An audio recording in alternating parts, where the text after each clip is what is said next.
केडन की पार्टी के सदस्य शहर की सड़कों पर तेजी से दौड़ रहे थे। उनके पैरों की आवाज कंक्रीट पेवमेंट से टकराकर गूंज पैदा कर रही थी। वह लड़का अब कितनी दूर है? केडन ने अपने एक सोल्जर से पूछा। यहां से लगभग 500 मीटर्स, सोल्जर ने जवाब दिया। तो कांटेक्ट के लिए तैयार रहो। केडन ने आदेश दिया। एक आपात सूचना आई थी। बेनेडिक्ट का पीछा अब भी उस तग द्वारा किया जा रहा था जिसे साइमोन ने उसे मारने भेजा था। हालांकि वे दोनों को ट्रैक कर चुके थे और उनकी लोकेशन भी मिल गई थी, लेकिन क्योंकि तग का इरादा उस टीनेजर को मारने का था, वे एक भी पल बर्बाद नहीं कर सकते थे। सर्च का नेतृत्व कर रहे केडन लगातार अपनी टीम को आदेश दे रहे थे और बाकी लोग दृढ़ संकल्प के साथ उसके पीछे चल रहे थे। मोड़ मुड़ते ही उन्हें दूर से बेनेडिक्ट दिखाई दिया, जो उनकी ही दिशा में दौड़ता हुआ आ रहा था। उसके चेहरे पर डर और घबराहट साफ झलक रही थी और वह बार-बार पीछे मुड़कर अपने पीछा करने वाले को देख रहा था। तग गुस्से से भरा हुआ दूरी कम करता जा रहा था। बेनेडिक्ट ने पहले ही उसका काफी समय बर्बाद कर दिया था, कुछ ऐसा जो होना ही नहीं चाहिए था। एम्बर के पिता का दिल तेजी से धड़कने लगा। उन्हें एहसास हो गया था कि देर होने से पहले कार्रवाई करना जरूरी है। सब फैल जाओ, केडन ने सख्त आवाज में आदेश दिया। स्क्वाड तुरंत अलग-अलग दिशाओं में फैल गई, इस तरह पोजीशन लेते हुए कि तग न आगे बढ़ सके और न ही भाग पाए। टीम ने तेजी से खुद को व्यवस्थित किया और तग का रास्ता काटने के लिए रणनीतिक जगहें संभाल ली। जब बेनेडिक्ट ने सामने देखा तो उसने तुरंत केडन को पहचान लिया। आखिर वह वही इंसान था जिससे वह पहले एक पार्टी में मिल चुका था, जहां वह एम्बर और दूसरों के साथ गया था। केडन को देखते ही उसके चेहरे पर राहत की लहर दौड़ गई। उसने देखा कि हथियार ताने हुए सोल्जर्स क्राउड के बीच को चारों ओर से घेर रहे हैं। लोगों ने हथियारबंद आदमियों को देखा तो अफरा तफरी मच गई। बेनेडिक्ट ने अपने कदम और तेज कर दिए और थग से बढ़त बनाए रखने के लिए अपनी बची खुची ताकत झोंक दी। थग ने झुंझलाहट भरी गुर्राहट निकाली, क्योंकि उसे एहसास हो गया था कि वह अपना शिकार खो रहा है। उसे यह पता नहीं था कि चेओस के बीच सोल्जर्स पूरी तरह पोजीशन ले चुके थे। जैसे ही एक टीम मेंबर सही जगह पहुंचा, वह आगे बढ़ा और तग का रास्ता रोक लिया। वह फुर्ती से उछला, लेकिन तग ने उसका हथियार छीनकर उस पर वार कर दिया। दोनों के बीच जोरदार संघर्ष शुरू हो गया। थग को हल्के में लेना बड़ी भूल होती। उसी दौरान केडन और बाकी लोग तेजी से आगे बढ़े और दोनों को घेर लिया। लोगों को बचाने के लिए एक डिफेंसिव बैरियर बना लिया। सबकी निगाहें उस संघर्ष पर टिकी थी और वे किसी भी पल हस्तक्षेप करने को तैयार थे। जैसे ही तग ने खुद को घिरा हुआ देखा, उसके मन में निराशा भर गई। फंस चुका था और उसे पता था कि उसकी जिंदगी अब खत्म है। उसके पास इतना अनुभव था कि वह समझ सके कि ये ट्रेन्ड लोग कमजोर नहीं थे। तग ने घेरा तोड़ने की कोशिश की, लेकिन कई तलवारें उसके पेट में धंस गई और वहीं उसकी मौत हो गई। भागने की उसकी कोशिश में हताशा का नतीजा थी। इस सिटी नहीं, इस नेशन की हालत चाहे जैसी भी हो, आधिकारिक रूप से क्रिमिनल्स के लिए कोई जगह नहीं थी, और अगर उनके अपराध साबित हो तो उन्हें मार देना पूरी तरह जायज माना जाता था। स्थिति नियंत्रण में आते ही केडन बेनेडिक्ट के पास पहुंचा। उसकी आवाज में चिंता झलक रही थी। तुम ठीक हो किड? उसने हाथ बढ़ाते हुए पूछा। बेनेडिक्ट ने हल्का सा सिर हिलाया। उसकी सांस अब भी तेज चल रही थी, लेकिन उसकी आंखों में कृतज्ञता साफ दिखाई दे रही थी। थैंक यू सर, मुझे लगा वह कभी पीछा करना बंद ही नहीं करेगा। बेनेडिक्ट ने कहा, यह देखकर कि लड़का ज्यादा घायल नहीं है। केडन ने आश्वस्त मुस्कान दी। हाँ, मुझे पता है। अब सब खत्म हो गया है, आराम करो, तुम इसके हकदार हो। Thank you again sir. Team दोबारा रिग्रुप करने लगी। आगे बढ़ने से पहले केडन ने मृत थग की ओर देखा। उसे पता था कि उनका काम अभी खत्म नहीं हुआ है। कुछ और बच्चे अब भी लापता थे, लेकिन इस पल उसे जीत का एहसास जरूर हुआ। रेड लोटस लाउंज के मलबे के आसपास एक भयावह दृश्य फैला हुआ था। कभी चहल पहल से भरा नाइट क्लब अब राख और जले हुए अवशेषों का ढेर बन चुका था। आग ने अपने रास्ते में सब कुछ नष्ट कर दिया था, और जो कभी गर्व से खड़ा था वह अब काले छुल से टुकड़ों में बदल चुका था।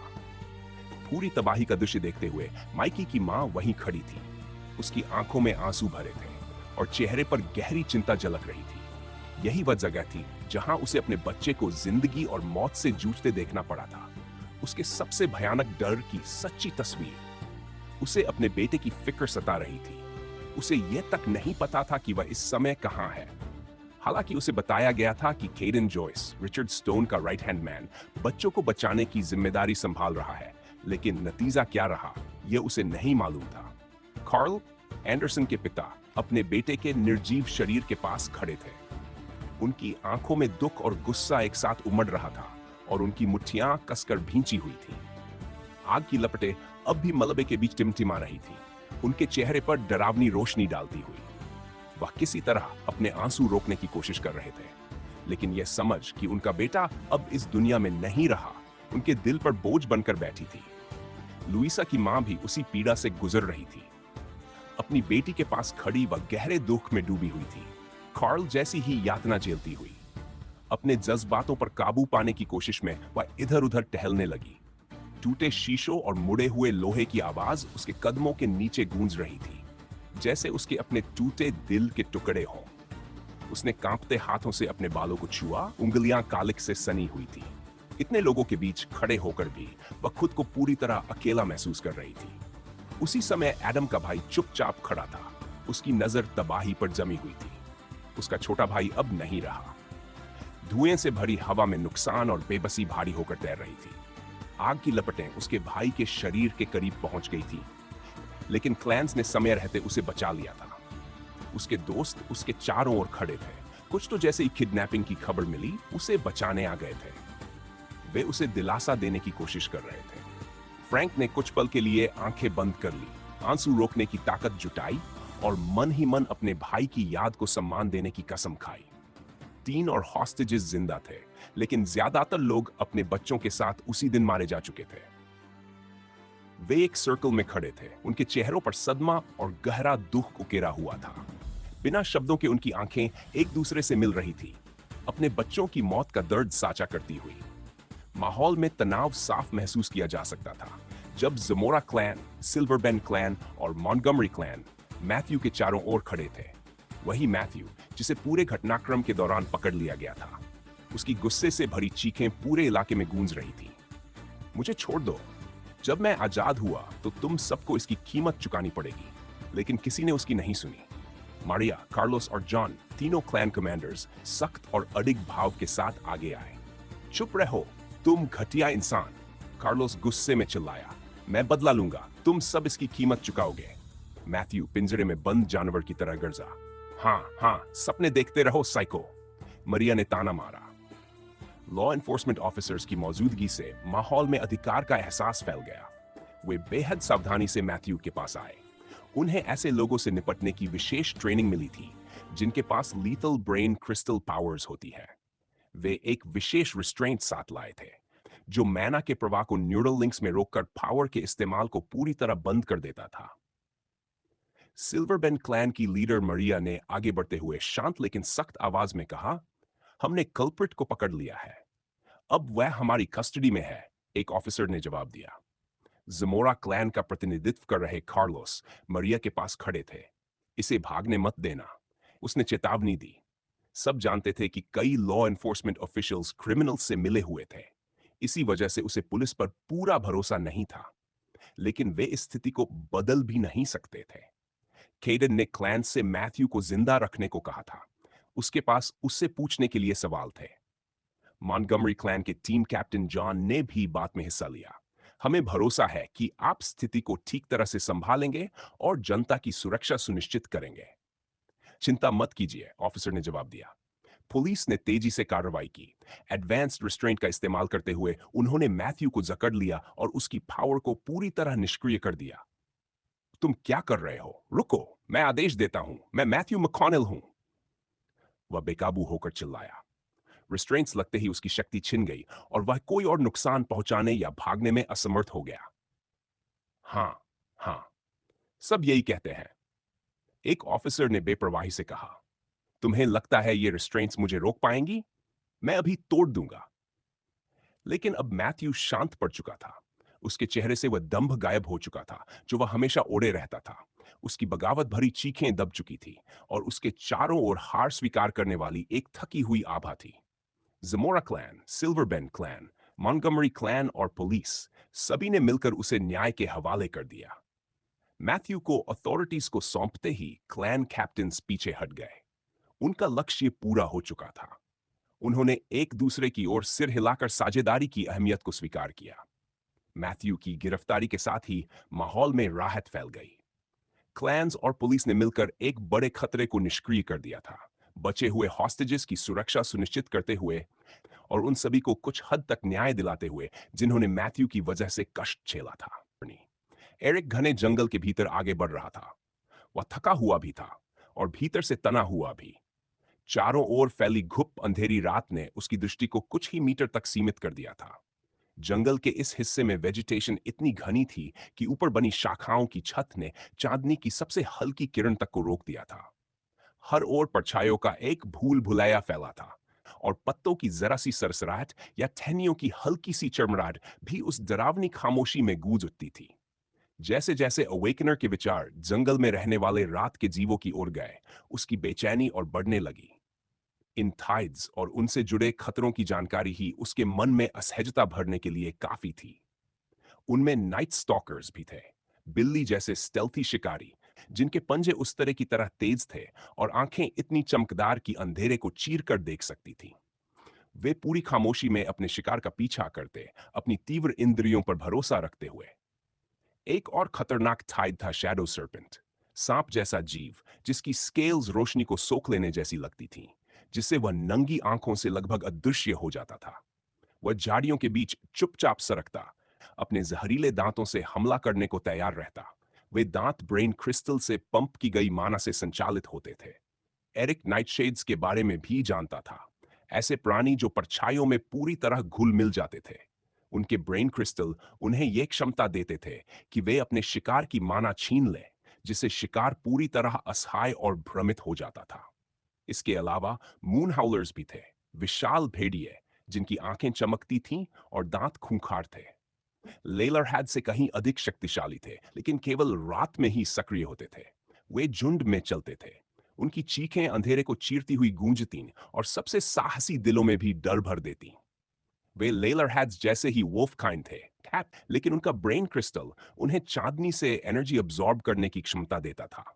यही बात उन्हें अंधेरे में बेहद खतरनाक बना देती थी। ये तो बस कुछ उदाहरण थे उन नॉकटर्नल थाइड्स के जिनसे एरिक परिचित था। हर क्रीचर अपने आप में अलग खतरा था और ऊपर से वहां उगने वाले ट्रेचरस पौधे, इन सब ने मिलकर इस जंगल को एक जानलेवा जगह बना दिया था। एरिक को पता था कि उसकी जिंदगी इस बात पर निर्भर है कि वह इन जीवों की नजर में आए बिना इस इलाके से निकल पाए। इसी वजह से वह हर पल सतर्क रहा और ध्यान खींचने से बचने की पूरी कोशिश करता रहा। उसका जीवित हनाइसी पर टिका था। हवा में गीली मिट्टी और सड़ते पत्तों की तेज गंध भरी हुई थी। एरिक के हर कदम के साथ हल्की सी चरमराहट होती और घनी झाड़ियां उसकी टांगों से गड़खाती हुई उसकी त्वचा पर पसीने की परत छोड़ जाती। रात में दूर दूर से सुनाई देने वाले जानवरों की आवाजें जंगल की जंगली और बेकाबू प्रकृति की लगातार याद दिला रही थीं। अवेकनर की आंखें अंधेरे में किसी भी आकृति को पहचानने की कोशिश में थक चुकी थीं। ऊंचे ऊंचे पेड़ों की परछाइयां एक दूसरे में घुली हुई लग रही थी। उसकी इंद्रियां इतनी तेज हो चुकी थी कि वह जरा सी हलचल भी महसूस कर सकता था। रात किसी सिम्फनी की तरह थी, कभी आओ जैसे थाइड्स की आवाजें, कभी छोटे जीवों की सरसराहट। लेकिन अनजाने खतरे की आशंका ने एरिक को लगातार तनाव में रखा हुआ था। उसका दिमाग बार बार ऐसे दृश्य रच रहा था जिनमें खतरे बस उसकी नजर से थोड़ी ही दूरी पर छिपे थे। सिस्टम, क्या तुम कंफर्म कर सकते हो कि हम सही रास्ते पर हैं? एरिक ने बायोलॉजिकल सुपरकंप्यूटर से पूछा। Indeed, you are currently heading east based on the magnetic field. However, I recommend you camp somewhere since navigating through this darkness is not viable. The user is still far from Itrium and relatively close to New Alexandria, but he should be safe for the time being. Damn, ये हालात बिल्कुल भी अच्छे नहीं हैं, Eric बुदबुदाया। Biological supercomputer उसे हर उस पल सतर्क कर रहा था जब किसी थाइड की हल्की सी मौजूदगी भी महसूस होती। फिर भी एरिक खुद भी बेहद सावधानी से आगे बढ़ रहा था। वह बार बार रुकता, कान लगाकर सुनता, अंधेरे में किसी भी मूवमेंट के संकेत तलाशता। मुझे अंधेरे में देखने का कोई तरीका ढूंढना होगा। क्या मुझे टॉर्च बनानी चाहिए? लेकिन मुझे आग जलाना नहीं आता। यह सब तो मिलिट्री स्कूल में सीखने वाला था। मुझे नहीं लगा था कि इतनी जल्दी शहर छोड़ना पड़ेगा। हालांकि वह ज्यादा देख नहीं पा रहा था, फिर भी उसके भीतर दृढ़ निश्चय की आग जल रही थी। न्यू अलेक्जेंड्रिया नाम के उस नरक से भागना ही उसका एकमात्र रास्ता था। दोस्तों से बिना गुड बाय कहे चले जाना उसके दिल को तोड़ रहा था, लेकिन वह जानता था कि अगर वहां रुका तो उसे जिंदगी में कभी सुकून नहीं मिलेगा। उसे आगे बढ़ते रहना ही था, जंगल पार करने और अपने गंतव्य तक पहुंचने के लिए। आगे आने वाली मुश्किलें उसके इरादे को और मजबूत कर रही थी। ठीक वैसे ही जैसे जिन टाइड्स का वह शिकार करने वाला था, वे उसकी फिजिकल प्रोवेस को बढ़ाने वाले थे। एरिक ने अब तक आग न जलाने का फैसला सोच समझ कर लिया था। पहला कारण यह था कि वह अभी भी शहर के काफी करीब था, सोल्जर्स को उसके भागने का पता चल सकता था। दूसरा कारण थाइड्स थे। कई ऐसे थे जो अंधेरे में भी उसे ढूंढ सकते थे, और बहुत से आग से डरते भी नहीं थे। मैं आगे नहीं बढ़ सकता, इस तरह न ऑब्स्टिकल्स दिखते हैं। थाइड्स। एरिक ने समाधान ढूंढने की कोशिश की। टॉर्च बनाना एक विकल्प था, लेकिन सबसे बेहतर यही होता कि वह किसी ऐसे थाइड का ब्रेन क्रिस्टल पावर अब्सॉर्ब करे जो अंधेरे में देख सकता हो। समस्या ये थी कि ऐसे थाइड्स बहुत कम थे, और ज्यादातर तो जैविक कारणों से देख पाते थे, न कि ब्रेन क्रिस्टल की वजह से। उसने सोचना शुरू किया कि इस इलाके में कौन सा ब्रेन क्रिस्टल पावर सबसे उपयुक्त रहेगा। कुछ विकल्प थे, लेकिन सबसे आसान होता शैडो आउल को मारना। यह क्रीचर लगभग 30 सेंटीमीटर लंबा होता था, और उसके शानदार पंख उसकी लंबाई से थोड़े ही बड़े होते थे। यह रेयर फ्लाइंग लाइक थाइड था, ज्यादा ताकतवर नहीं, लेकिन अपने स्तर पर खतरनाक। उसके पंख चारकोल और डार्क ग्रे के मिश्रण जैसे रंग के होते थे, जो उसे रहस्यमय और छिपा हुआ सा रूप देते थे। साहित्य के अनुसार उसके पंख मखमल जैसे मुलायम होते थे, कि बिल्कुल रात के आसमान की तरह। चांदनी में उसके पंखों की नसों में चांदी सी चमक उभर आती थी। शैडो आउल की सबसे आकर्षक चीज थी उसकी बड़ी बड़ी आंखें, चमकदार एमरल्ड रंग की। यही उसका ब्रेन क्रिस्टल पावर था, जो उसे घुप अंधेरे में भी देखने की क्षमता देता था। इस क्रीचर को शिकार के लिए ऑफेंसिव ब्रेन क्रिस्टल पावर की जरूरत नहीं थी। ये रात में सक्रिय रहता, छोटे रोडेंट्स इसका भोजन होते, और फ्लाइंग थाइड होने की वजह से ये अपने स्तर पर काफी ताकतवर था। इसके पंख इतने खामोश थे कि उड़ते समय कोई आवाज नहीं होती, और इसके पंजे इतने तेज कि शिकार को पल भर में मार देते। अंधेरे में देखने की क्षमता ही इसका सबसे बड़ा हथियार थी। ये एक अच्छा विकल्प था, लेकिन शैडो आउल का इलाका यहां से कम 2 किलोमीटर दूर था। ऊपर से एरिक के पास दूर से हमला करने का कोई तरीका नहीं था। दिन में शिकार करना ज्यादा सही रहता जब वह कम सक्रिय होता, लेकिन वह भी आसान नहीं था। तो अब मैं क्या करूं? एरिक ने खुद से पूछा। तभी झाड़ियों में कुछ सरसराया। पत्तों की चरमराहट और टहनियों की हल्की टून ने उसे चौकन्ना कर दिया। वह तुरंत अलर्ट हो गया और अंधेरे में छिपे खतरे को तलाशने लगा। अगले ही पल वह तेजी से एक पेड़ पर चढ़ गया। पत्तों की सरसराहट में उसकी फुर्ती छिप गई। ऊंचाई से उसे जंगल की जमीन साफ दिखने लगी। उसी क्षण एक डरावनी हाउल जंगल में गूंज उठी, और एरिक की रीढ़ में सिहरन दौड़ गई। कुछ ही सेकंड में मून हाउलर्स का एक झुंड अंधेरे से उभर आया। उनके विशाल शरीर चुपचाप आगे बढ़ रहे थे। उनकी चमकती आंखें एरिक की सेंट पर टिक गई, और चांदनी में उनके तेज दांत खूंखार चमक बिखेर रहे थे। डैम, यही तो कमी थी। हालात कितने भी खतरनाक क्यों न हो, एरिक ने अपना संयम बनाए रखा और शाखाओं से चिपका रहा। वह जानता था कि अंधेरे में इनसे भिड़ना उसकी मौजूदा ताकत से बाहर था। पेड़ ही उसकी सबसे बड़ी डाल था। मून हाउलर्स पेड़ के नीचे घूमते रहे। उनकी गुर्राहट रात में गूंजती रही। वे उसकी मौजूदगी महसूस कर सकते थे, लेकिन ऊपर तक पहुंच नहीं पा रहे थे। वे हवा सूखते रहे, आंखें तलाश में घूमती रहीं। काफी देर बाद जब उन्हें कोई आसान शिकार नहीं मिला, तो वे पीछे हट गए और अंधेरे में गायब हो गए। कुछ और घंटों तक इंतजार करने के बाद एरिक नीचे उतरा। वह राहत की सांस ले रहा था। वह बच गया था। इस घोर अंधेरे में छिपे रहना ही उसके पास जिंदा रहने का एकमात्र रास्ता था। चांदनी जंगल पर फैल रही थी, और एरिक ने खुद से वादा किया कि वह और ताकतवर बनेगा, अपनी स्किल्स को निखारेगा, ताकि एक दिन मून हाउलर्स और ऐसे सभी खतरों का सामना सीधे कर सके। सूरज के उगने के साथ ही एरिक की थकी हुई आंखें धीरे धीरे खुली। सुनहरी रोशनी पूरे जंगल में फैल गई, मानो अंधेरे की चादर को चीरती हुई जीवन का संकेत दे रही हो। रात बेहद खतरनाक रही थी। हवा में उन मॉन्स्टर्स की डरावनी आवाजें अब भी तैर रही थीं, जो अंधेरे में घूमते रहे थे। एक विशाल पेड़ की शाखाओं में शरण लेने के बावजूद एरिक को ना चैन की नींद मिली, न ही ज्यादा देर आंख लग सकी। नतीजा यह हुआ कि वह पहले से ज्यादा थका हुआ और घायल हो चुका था। उसी सुबह उसके बायोलॉजिकल सुपर कंप्यूटर से एक नोटिफिकेशन भी मिला। Quest failed. ये मैथ्यू से जुड़ा क्वेस्ट होगा, एरिक ने मन ही मन कहा। वह सिटी से बाहर था, इसलिए पेनल्टी का उस पर कोई असर नहीं पड़ा और उसके विचार जल्दी ही किसी और दिशा में भटक गए। पूरी रात एरिक एक कठिन परीक्षा से गुजरा था। उसके कपड़ों पर लगे खून की गंध और घावों से रिश्ती नमी ने टाइड्स को आकर्षित कर लिया था, जो लगातार पेड़ के नीचे मंडराते रहे। उनकी गहरी, भयानक गुर्राहटें और चेतावनी भरी आवाजें जंगल में गूंजती रहीं, जिससे एरिक की रीढ़ तक सिहरन दौड़ जाती थी।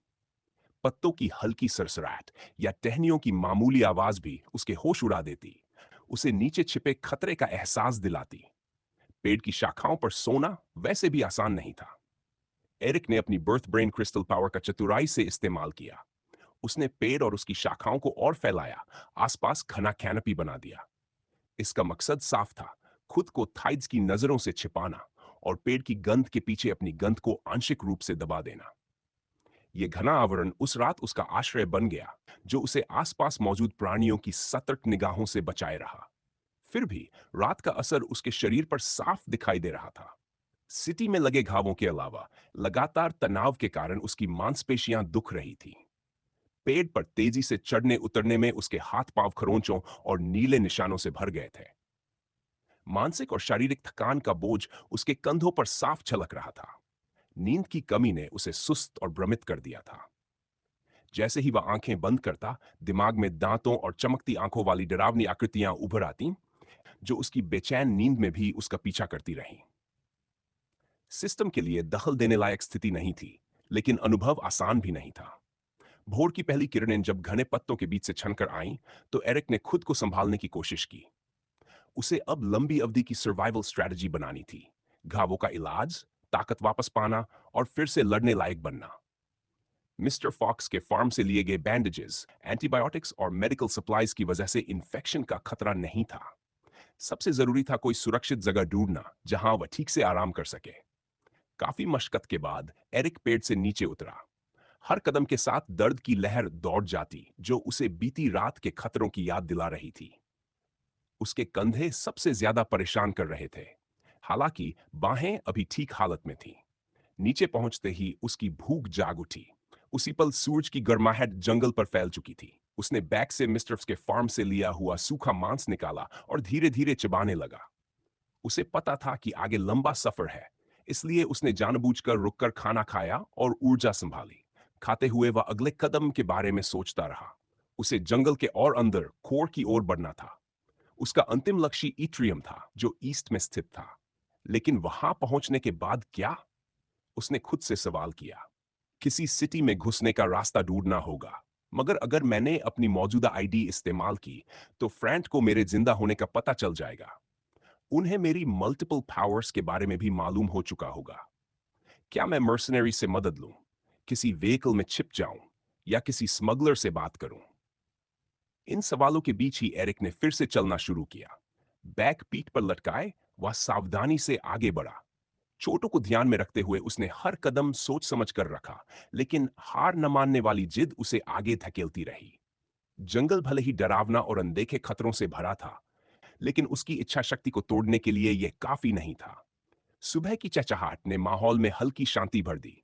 ऊपर से छनती धूप ने उसे कुछ पल का सुकून दिया और आगे बढ़ते रहने का हौसला भी। जैसे जैसे वह अंदर गया, पत्तों की हर आवाज और झाड़ियों की हर हलचल पर उसकी नजर रहने लगी। सिस्टम चेतावनी देता था, लेकिन उस पर पूरी तरह निर्भर रहना सही नहीं था। जंगल अब उसके लिए दुश्मन भी था और साथी भी। एक विशाल भूलभुलैया जहां जिंदा रहने का एक ही तरीका था, खुद को हालात के अनुसार डालना और वहां रहने वाले बीस्ट से एक कदम आगे रहना। सूरज और ऊपर चढ़ा तो जमीन पर लंबी परछाइयां नाचने लगीं। एरिक जानता था कि सफर कठिन होगा और रात फिर अपने नए खतरे लेकर आएगी। लेकिन अभी वह दिन की साफ रोशनी में आगे बढ़ता रहा, बेहतर भविष्य की उम्मीद के सहारे। कई घंटों की पैदल यात्रा के बाद उसे जंगल के बीच एक छोटी सी स्ट्रीम दिखाई दी, जो धूप में चमक रही थी। वह बेहद थका हुआ था, इसलिए सावधानी से पानी के पास पहुंचा। सिस्टम, आसपास कोई लिविंग क्रीचर है? उस नेगेटिव। स्ट्रीम सेफ है। 100 मीटर रेडियस में कोई थे नहीं है। पानी पीने लायक है? एरिक ने उम्मीद भरी आवाज में पूछा। वारो और टेस्ट करो, बायोलॉजिकल सुपर कंप्यूटर एनालाइज कर लेगा। एरिक ने वैसा ही किया। सौभाग्य से यह पानी स्प्रिंग से आ रहा था, इसलिए पीने के लिए सुरक्षित था। उसने अपनी खाली बॉटल्स भर ली, हथेलियों से पानी पिया और होंठों की सूखी सूखापन मिटाई। ठंडे पानी ने उसके शरीर और मन दोनों में नई जान डाल दी। कुछ देर स्ट्रीम के पास बैठकर उसने आराम किया। पानी की हल्की आवाज ने उसके दिमाग को शांत किया। लेकिन वह ज्यादा देर नहीं रुका। टाइड्स अब भी जंगल में थे। कुछ समय बाद वह उठा, बॉटल्स को बैग में कसकर बांधा और आगे बढ़ने की तैयारी की। मैं खून की बदबू दे रहा हूं, उसने खुद से कहा। उसके पास मिस्टर फॉक्स के फार्म से लिए हुए साफ कपड़े थे, इसलिए उसने फटे पुराने कपड़े धोने का फैसला किया। जरूरत पड़ी तो इन्हें रस्सी या आग के लिए इस्तेमाल कर सकता हूं। उसने स्ट्रीम के पास जाकर घावों को सावधानी से साफ किया, शायद ताकि खून की कोई गंध न बचे। फिर कपड़े धोकर निचोड़ दिए और बैग से बांध दिए। घावों पर बैंडेज लगाने के बाद एरिक ने गहरी सांस ली। नया हौसला, नई तैयारी, और वह फिर से ईस्ट की ओर बढ़ पड़ा, खतरनाक जंगल के बीच अपने सफर को जारी रखते हुए। उस दिन एरिक दोपहर तक लगातार चलता रहा। जंगल में चलना अपने आप में बहुत कठिन नहीं था, लेकिन जैसे ही दोपहर का समय आया, उसे अपनी भूख को शांत करने की जरूरत महसूस होने लगी। एरिक ने खुद को रोकने की कोशिश की, क्योंकि वह अपने राशन को जल्दी खत्म नहीं करना चाहता था। मगर पेट में उठती तीखी भूख के आगे वह बेबस था। सबसे पहले तो मिस्टर फॉक्स के फार्म से मिला राशन वैसे ही बहुत ज्यादा नहीं था, और एरिक अच्छी तरह जानता था कि उसे भोजन का कोई भरोसेमंद स्रोत ढूंढना ही होगा। उसके पास मौजूद बीज और पौधे अगर पेड़ों में उग भी जाए, तो भी वे सिर्फ थोड़ी बहुत पोषण दे सकते थे। प्रोटीन की जरूरत वे कभी पूरी नहीं कर पाते। आलू या हल्दी जैसे कुछ पौधे एक विकल्प हो सकते थे, लेकिन अगर उसने शुरू से ही शिकार करना सीख लिया, तो भविष्य में ऐसी किसी हालत में जहां कुछ उगाने का समय या साधन न हो, उसे परेशानी नहीं होगी। इसके अलावा वह केवल अपने साथ लाए गिने चुने सामानों के सहारे जिंदा नहीं रह सकता था। हर हाल में शिकार करना ही सबसे व्यावहारिक रास्ता था। मैं थाइड्स को मार सकता हूं, असली समस्या उन्हें साफ करना और उनकी खाल उतारना है। ऊपर से मेरी हालत ऐसी नहीं है कि मैं आसानी से मिलने वाले मजबूत थाइड्स का शिकार कर सकूं। मुझे कमजोर लेकिन चालाक थाइड्स पर ध्यान देना होगा। कुछ देर सोचने के बाद एरिक ने अपना फैसला कर लिया। वह खुद से बुदबुदाया, ठीक है एरिक, अब सर्वाइवल स्किल्स को परखने का समय आ गया है। शिकार के लिए सावधानी, धैर्य और जंगल के जीवों की गहरी समझ जरूरी थी। अगर उसे जिंदा रहना था, तो उसे इस बेरहम माहौल में जीने का तरीका सीखना ही होगा। उसने जंगल के जीवों के बारे में अपने जान को टिटोला। बायोलॉजिकल सुपर कंप्यूटर और उन किताबों की वजह से जिन्हें उसने अपने दिमाग में इंजेक्ट किया था, उसके पास जानकारी की कोई कमी नहीं थी। लेकिन जिन जीवों से वह इस हालत में लड़ सकता था, वे तेज, फुर्तीले और जंगल में उससे कहीं ज्यादा अनुभवी थे। वह साफ तौर पर नुकसान में था। उसे सफलता की संभावना बढ़ाने के लिए एक ठोस रणनीति बनानी थी। स्टेल्थ ही सबसे अहम होगी, एरिक ने धीमे से सोचा। उसे पता था कि बिना चेतावनी दिए शिकार के पास पहुंचना मुश्किल होगा, लेकिन कोशिश करना जरूरी था। मगर शिकार क्या करूं? उसने खुद से पूछा। घने जंगल के बीच खड़े होकर एरिक ने अपने विकल्पों पर गहराई से विचार किया। जख्मी और कमजोर होने के बावजूद वह ऐसा शिकार ढूंढ रहा था जो उसकी भूख भी मिटा दे और उसे बेवजह खतरे में भी न डाले। यादों में खोजते हुए उसके दिमाग में एक नाम उभरा, विस्परविंड हेयर। यह टाइड अपनी तेज चाल और असाधारण फुर्ती के लिए जाना जाता था।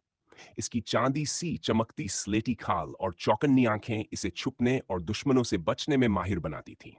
यह जमीन पर ऐसे फिसलता हुआ चलता था, मानो झाड़ियों के बीच हवा बन गया हो। यह टाइड इन इलाकों में काफी आम था, लेकिन एरिक सिर्फ इसका मांस नहीं चाहता था, उसे इसका ब्रेन क्रिस्टल पावर भी चाहिए था। इस शक्ति का नाम था एल्यूसिव श्राउड। किताबों से एरिक जानता था कि विस्परविंड हेयर अपने रोए की बनावट, रंग और आकार को बदलकर अपने आसपास के माहौल में घुल मिल सकता था। यह सब ब्रेन क्रिस्टल की वजह से संभव था। सही स्थिति में स्थिर रहकर यह टाइड आंशिक रूप से अदृश्य होने का भ्रम पैदा कर सकता था। यही उसकी सबसे बड़ी रक्षा थी, और अगर यह भी काम न करे तो उसकी रफ्तार उसे ज्यादातर शिकारी जीवों से बचा लेती थी। हालांकि एरिक इसकी सीमाएं भी जानता था। इल्यूसिव श्राउड तभी तक काम करता था जब तक प्राणी स्थिर रहे। जरा सी हरकत होते ही वह प्रभाव टूट जाता था और थाइड फिर से साफ दिखाई देने लगता था। अगर मैं सो जाऊं तो शायद ये पावर टिके नहीं, लेकिन अगर हाइस की ब्रेन क्रिस्टल पावर को इन्वेस्टिगेटर की तरह इस्तेमाल कर सका तो शायद नींद में भी पावर एक्टिव रह सके। अगर वह सेकेंडरी ब्रेन की तरह काम करे तो समस्या नहीं होनी चाहिए। सोच सही थी, लेकिन दिक्कत यह थी कि एरिक को अब तक उस पावर को अब्सॉर्ब करने का समय ही नहीं मिला था। मेरी मौजूदा हालत में विस्परविंड हेयर बड़े टाइड से कहीं कम खतरनाक है, उसने खुद को समझाया। और वैसे भी ये उन्हीं चीजों जैसा है जो मैं पहले खा चुका हूं। अगर हो सके तो बिल्ली या कुत्ते जैसे जीवों का मांस खाने से बचना चाहूंगा, और कीड़े तो बिल्कुल नहीं। असल समस्या इसकी तेजी और चालाकी है, उसने बुदबुदाया। लेकिन मैं इंसान हूं, ट्रैक्स पहचानना जानता हूं। उसने सोचा कि जंगल में यह थाइड कहां मिल सकता है। उसे उत्तर की ओर कुछ मील दूर एक क्लियरिंग याद आई जहां ऐसे थाइड्स अक्सर सक्रिय रहते थे। घबराने की जरूरत नहीं, उसने खुद से कहा। शिकार में धैर्य और आदतों की समझ जरूरी होती है। फुटप्रिंट्स, ड्रॉपिंग्स और बाकी निशानों पर ध्यान देना होगा। जितना ज्यादा वह सोचता गया, उतना ही उसका संकल्प मजबूत होता गया। वह सिर्फ जिंदा ही नहीं रहेगा, वह शिकार करना सीखेगा। जंगल जो देगा वह उसका सही इस्तेमाल करेगा, अपने बर्थ ब्रेन क्रिस्टल पावर से पौधे उगाते हुए और साथ ही भोजन की तलाश करते हुए। तलवार को मजबूती से थामे एरिक ने खुद को इस पीछा करने के लिए तैयार किया। विस्परविंड हेयर का शिकार समय और सटीकता मांगता था। जंगल की सरसराहट मानो उसे बुला रही थी। शिकार अब उसकी जरूरत बन चुका था, उसके अस्तित्व का आधार। भागना काफी हो चुका एरिक, उसने धीमे से कहा। अब शिकार को अपनाने का समय है। अपने इरादों के साथ वह और भीतर बढ़ गया, आने वाली चुनौतियों का सामना करने और इस अनियंत्रित दुनिया में टिके रहने के लिए। जब एरिक खुले क्लियरिंग में पहुंचा तो उसे साफ समझ आ गया कि अगर उसे यह शिकार पकड़ना है तो उसे प्रकृति के बेहद सूक्ष्म संकेतों का शिकारी बनना होगा। जंगल की हर हल्की हलचल का गहरा निरीक्षक। उसने पूरी सावधानी के साथ फर्न की झाड़ियों के पीछे छिपकर जमीन पर नजर दौड़ाई, ये देखने के लिए कि कहीं विस्परविंड हेयर के कोई निशान तो नहीं है। उसकी तेज निगाहें आसपास के इलाके को बारीकी से टटोलने लगी। वह नंगी मिट्टी पर उभरे पंजों के निशान ढूंढ रहा था। जंगल की जमीन पर बने प्राकृतिक पैटर्न्स के बीच इन निशानों को पहचानना आसान नहीं था। इसके लिए धैर्य और सूक्ष्म ध्यान दोनों चाहिए थे। अचानक एरिक का ध्यान आसपास की वनस्पति की ओर गया। उसने घास और पत्तियों को गौर से देखा और तभी कुछ असामान्य नजर आया। घास की कुछ पत्तियां कुतरी हुई थीं, एक हल्का सा संकेत कि यहां कोई जीव आकर चढ़ चुका था। एरिक घुटनों के बल बैठ गया और पत्तियों को हटाकर उस जगह को ध्यान से देखने लगा। यहां घास थोड़ी दबी हुई है। कोई थाइड यहां रुका था, लेकिन पक्का नहीं कि यह विस्परविंड हेयर ही था। उसने बुदबुदाकर कहा। वह खड़ा हुआ और तुरंत ही और संकेतों की तलाश में इधर उधर देखने लगा ताकि जीव की पहचान पक्की हो सके। थोड़ी दूरी पर उसे छोटे छोटे गोल ड्रॉपिंग्स दिखे। आकार और बनावट देखकर ऐसा लग रहा था कि ये उसी का शिकार हो सकते हैं। पाया गया मल अभी ताजा था, उसकी गंध हवा में साफ महसूस हो रही थी। एरिक ने उनमें घास के तिनके भी देखे, जिससे यह स्पष्ट हो गया कि यह किसी हर्बीवोर का था। उसने उनके आकार और बनावट को ध्यान से परखा ताकि यह तय कर सके कि इन्हें किस जीव ने छोड़ा है। अब वह दबे हुए घास के रास्ते के साथ आगे बढ़ने लगा। यह साफ संकेत था कि हाल ही में कोई हेयर यहां से गुजरा था। वह बेहद शांत और सतर्क था, अपनी उंगलियों से घास की नोकों को हल्के से छूता हुआ ताकि रास्ता नष्ट न हो। कुछ आगे बढ़ने पर वह एक पेड़ के पास पहुंचा, जहां कांटेदार झाड़ियों में चांदी जैसे भूरे रंग के फर के गुच्छे फंसे हुए थे। क्या यही है? एरिक ने खुद से पूछा। यह तो विस्परविंड हेयर का फर लग रहा है। उसने जमीन से फर का एक रेशा उठाया और उसकी बनावट और रंग को देखा। यह निस्संदेह उसी जीव का था। जब उसकी ब्रेन क्रिस्टल पावर सक्रिय नहीं होती, तब उसका फर ऐसा ही दिखता था और तब छिपना उसके लिए उतना आसान नहीं होता। एरिक और झुक गया ताकि जमीन साफ दिखाई दे। उसकी इंद्रियां पूरी तरह सतर्क थी। वह किसी भी हल्की सरसराहट को सुनने की कोशिश कर रहा था। उसे पता था कि हर छोटा संकेत उसे उसके लक्ष्य के और करीब ले जाएगा। फिर उसकी नजर मिट्टी में बने हल्के पैरों के निशानों पर पड़ी। आकार और बनावट बिल्कुल उसी जैसी थी जिसकी उसे तलाश थी। ये निशान ताजा हैं, एरिक ने सोचा। ये फुटप्रिंट्स बेहद हल्के थे, पतली उंगलियां, उथली छापें, लंबे अंडाकार निशान उस जीव की तेजी और फुर्ती का प्रमाण थे। हाँ, ये विस्परविंड हेयर के ही हैं, उसने धीमी आवाज में कहा। अब पीछा शुरू करना होगा। नए संकल्प के साथ वह आगे बढ़ा, क्लियरिंग के भीतर और गहराई में प्रवेश करता हुआ। जैसे जैसे वह आगे बढ़ा, जमीन पर काई, पत्थर और जंगली फूलों का एक जटिल दृश्य फैलता चला गया। समय से घिसे हुए पत्थर ऐसे खड़े थे जैसे जंगल के मौन प्रहरी हो, और एरिक उन्हें सावधानी से पार करता गया। सूरज की सुनहरी किरणें पत्तों के बीच से छनकर जमीन पर बिखर रही थी। हवा साफ और ठंडी थी, जिसमें सड़ी पत्तियों और दूर खिलते फूलों की हल्की सुगंध घुली हुई थी। लगभग 300 मीटर चलने के बाद क्लियरिंग फिर से घने जंगल में बदलने लगी। पेड़ों की शाखाएं आपस में गुथने लगी। रोशनी मंद हो गई। उसी क्षण एरिक की नजर झाड़ियों में हलचल पर पड़ी। विस्परविंड हेयर वहां था, बिल्कुल पास। वह घास चढ़ रहा था और इस समय अपनी पावर का उपयोग नहीं कर रहा था। उसका फर चांदी जैसा धूसर दिख रहा था, जिससे उसे देख पाना आसान था। एरिक बिल्कुल स्थिर खड़ा रहा, उसकी हर हरकत को ध्यान से देखता हुआ। वह कुछ कदम उछलता, फिर नरम घास को कुतरने लगता। धीरे धीरे एरिक पास बढ़ा। उसकी हर चाल छाया जैसी शांत थी। वह पत्तों और सूखी टहनियों से बचते हुए आगे बढ़ रहा था। अब उसने माना को अपने न्यूरल लिंक्स के माध्यम से प्रवाहित करना शुरू किया। उसने तय किया कि लोगन की पावर से जीव को पैरालाइज करना सबसे सुरक्षित रहेगा। जब पर्याप्त माना इकट्ठा हो गया, एरिक ने खुद को डार्ट फेंकने की स्थिति में लाया। उसका हाथ सटीकता से आगे बढ़ा। मैना से भरा डार्ट हवा को चीरता हुआ सीधे लक्ष्य पर जा लगा। हेयर जड़ हो गया। उसका शरीर झटके खाने लगा। पैरालाइजिंग और पॉइजनस माना ने अपना असर दिखा दिया था। एरिक बिना रुके आगे बढ़ा। उसने अपनी फ्लाइसा बाहर निकाली। धूप में चमकती धार के साथ उसने अंतिम वार किया। एक ही सटीक प्रहार में शिकार समाप्त हो गया। विस्परविंड किल्ड। मैना absorbing process. Starting 0%, 1%, 5%, 30%, 70%, 100%। Mana successfully absorbed, converting into experience. 100 experience points awarded to the host. आज किस्मत साथ थी, एरिक ने धीमे से कहा। अब असली चुनौती शुरू होने वाली थी। उसने सावधानी से स्किनिंग शुरू की। थकान और चोटों के कारण उसका काम परफेक्ट नहीं था, लेकिन वह रुका नहीं। मुझे यह सही तरीके से सीखना होगा, उसने मन ही मन सोचा। उसने हाइड, ब्लड और ब्रेन क्रिस्टल इकट्ठा किए और उन्हें निगल लिया। Hostile creatures in a acquired analysis complete 50 DA points required, 7,010 DA points detected. Hostile creatures brain crystal acquired, incompatible DNA extraction aborted. Whisperwind hare's DNA compatible with brain crystal power animals. Shapeshifting, 20 cc blood required. Nebina samevaya rectopelia.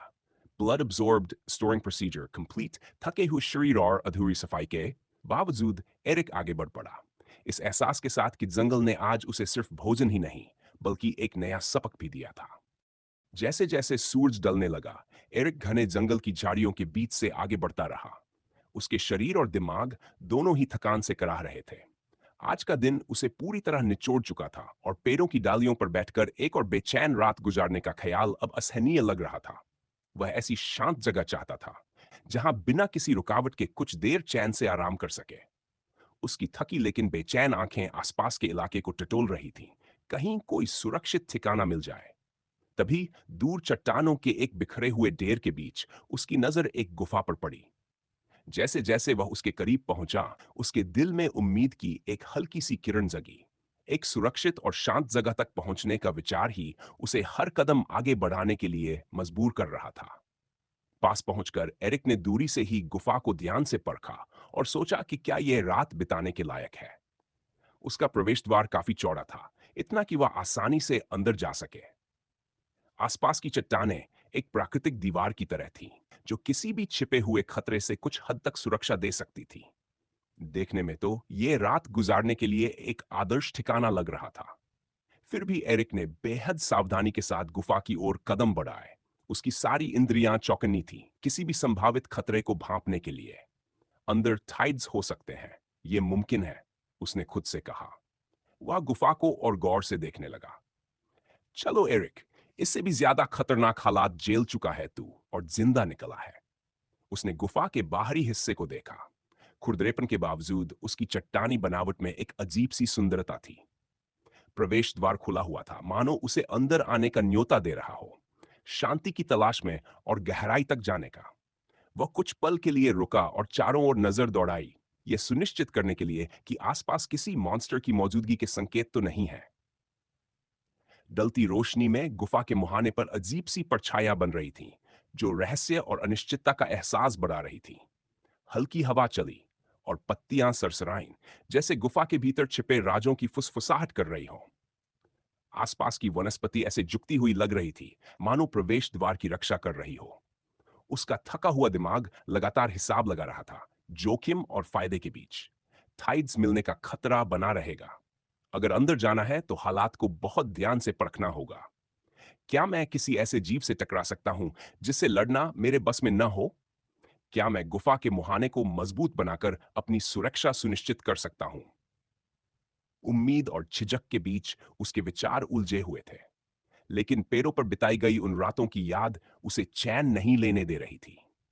जंगल के खतरों से कुछ देर की शरण, गुफा उसे यह मौका दे सकती थी कि वह अपने थके हुए शरीर को आराम दे। फिर भी वह बिना सोचे समझे आगे नहीं बढ़ा।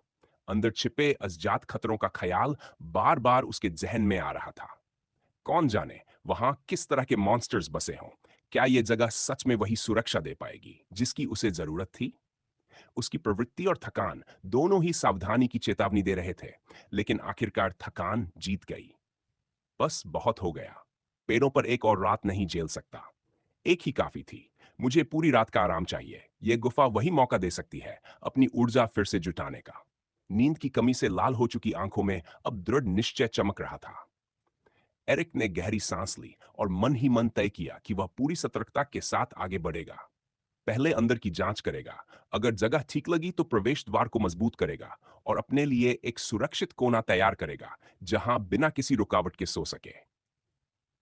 अंदर जाने से पहले उसने बाहर से सूखी टहनियां और लकड़ियां इकट्ठी की और बड़ी मेहनत से एक अस्थाई टॉर्च बनाई। फिर अपने बैग से लाइटर निकाला। जैसे ही उसने सूखी पत्तियों को आग दिखाई, चिंगारियां अंधेरे में नाच उठीं और लकड़ियां जलने लगीं। उसने कुछ अतिरिक्त टहनियां भी साथ रख ली ताकि अंदर जाकर अपनी पावर से और उगा सके, गुफा में रोशनी का लगातार स्रोत बनाने के लिए।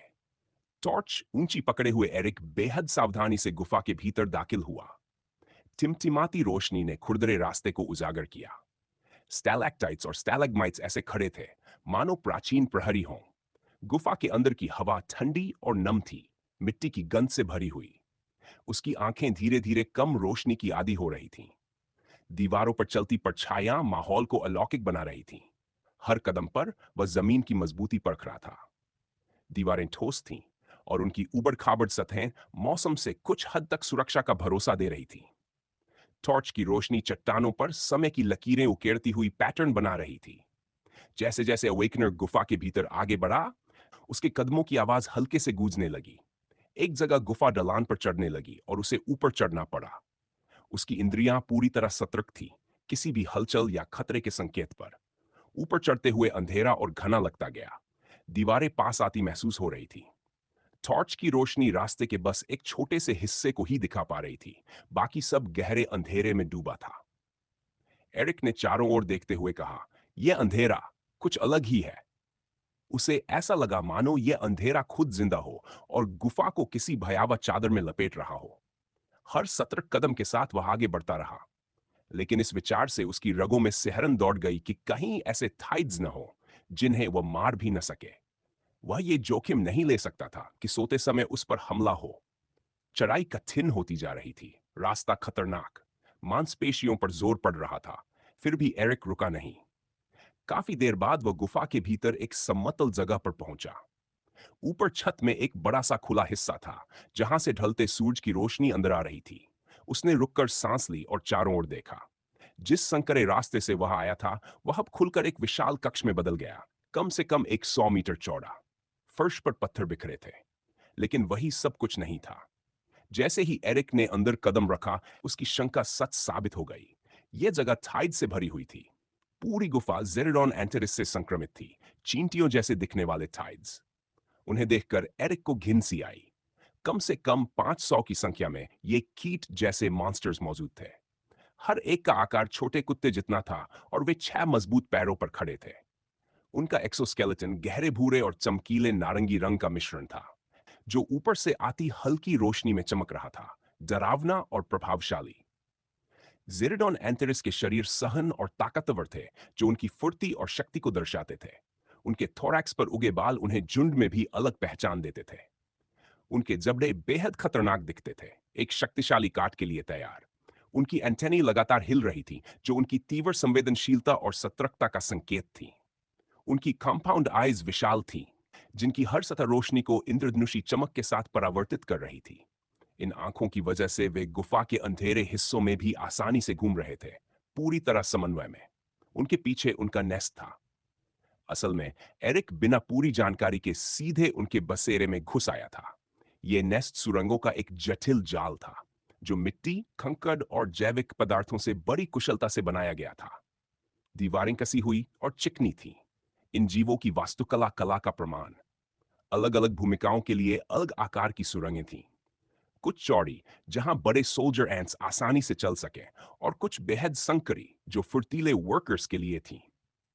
कुछ रास्तों से गुजरने के लिए एरिक को घुटनों के बल रेंगना पड़ता, और वह इस बात पर हैरान था कि ये चींटी जैसे थाइड्स इतनी तंग जगहों में कितनी सहजता से घूम रहे थे। नेस्ट के भीतर हवा में फेरोमोन्स की तेज मिट्टी जैसी गंध भरी थी। माहौल भारी और उमस भरा था। हर तरफ गतिविधि महसूस हो रही थी, लगातार हलचल, कंपन, मैंडिबल्स की हल्की टक-टक, एंटेना का दीवारों से टकराना और वर्कर्स के आपसी समन्वय की आवाजें।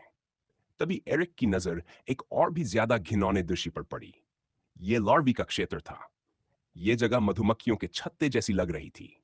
छत से जुड़े हुए कई पॉड्स थे, जिनके भीतर उनके बच्चे पल रहे थे। हर तरफ जीवन की हलचल थी। लार्वी अपने विकास के दौरान मरोड़ खा रहे थे। उनके शरीर अजीब तरह से हिलते डुलते थे। यह प्रकृति के चक्र का एक भयावह लेकिन सजीव प्रदर्शन था।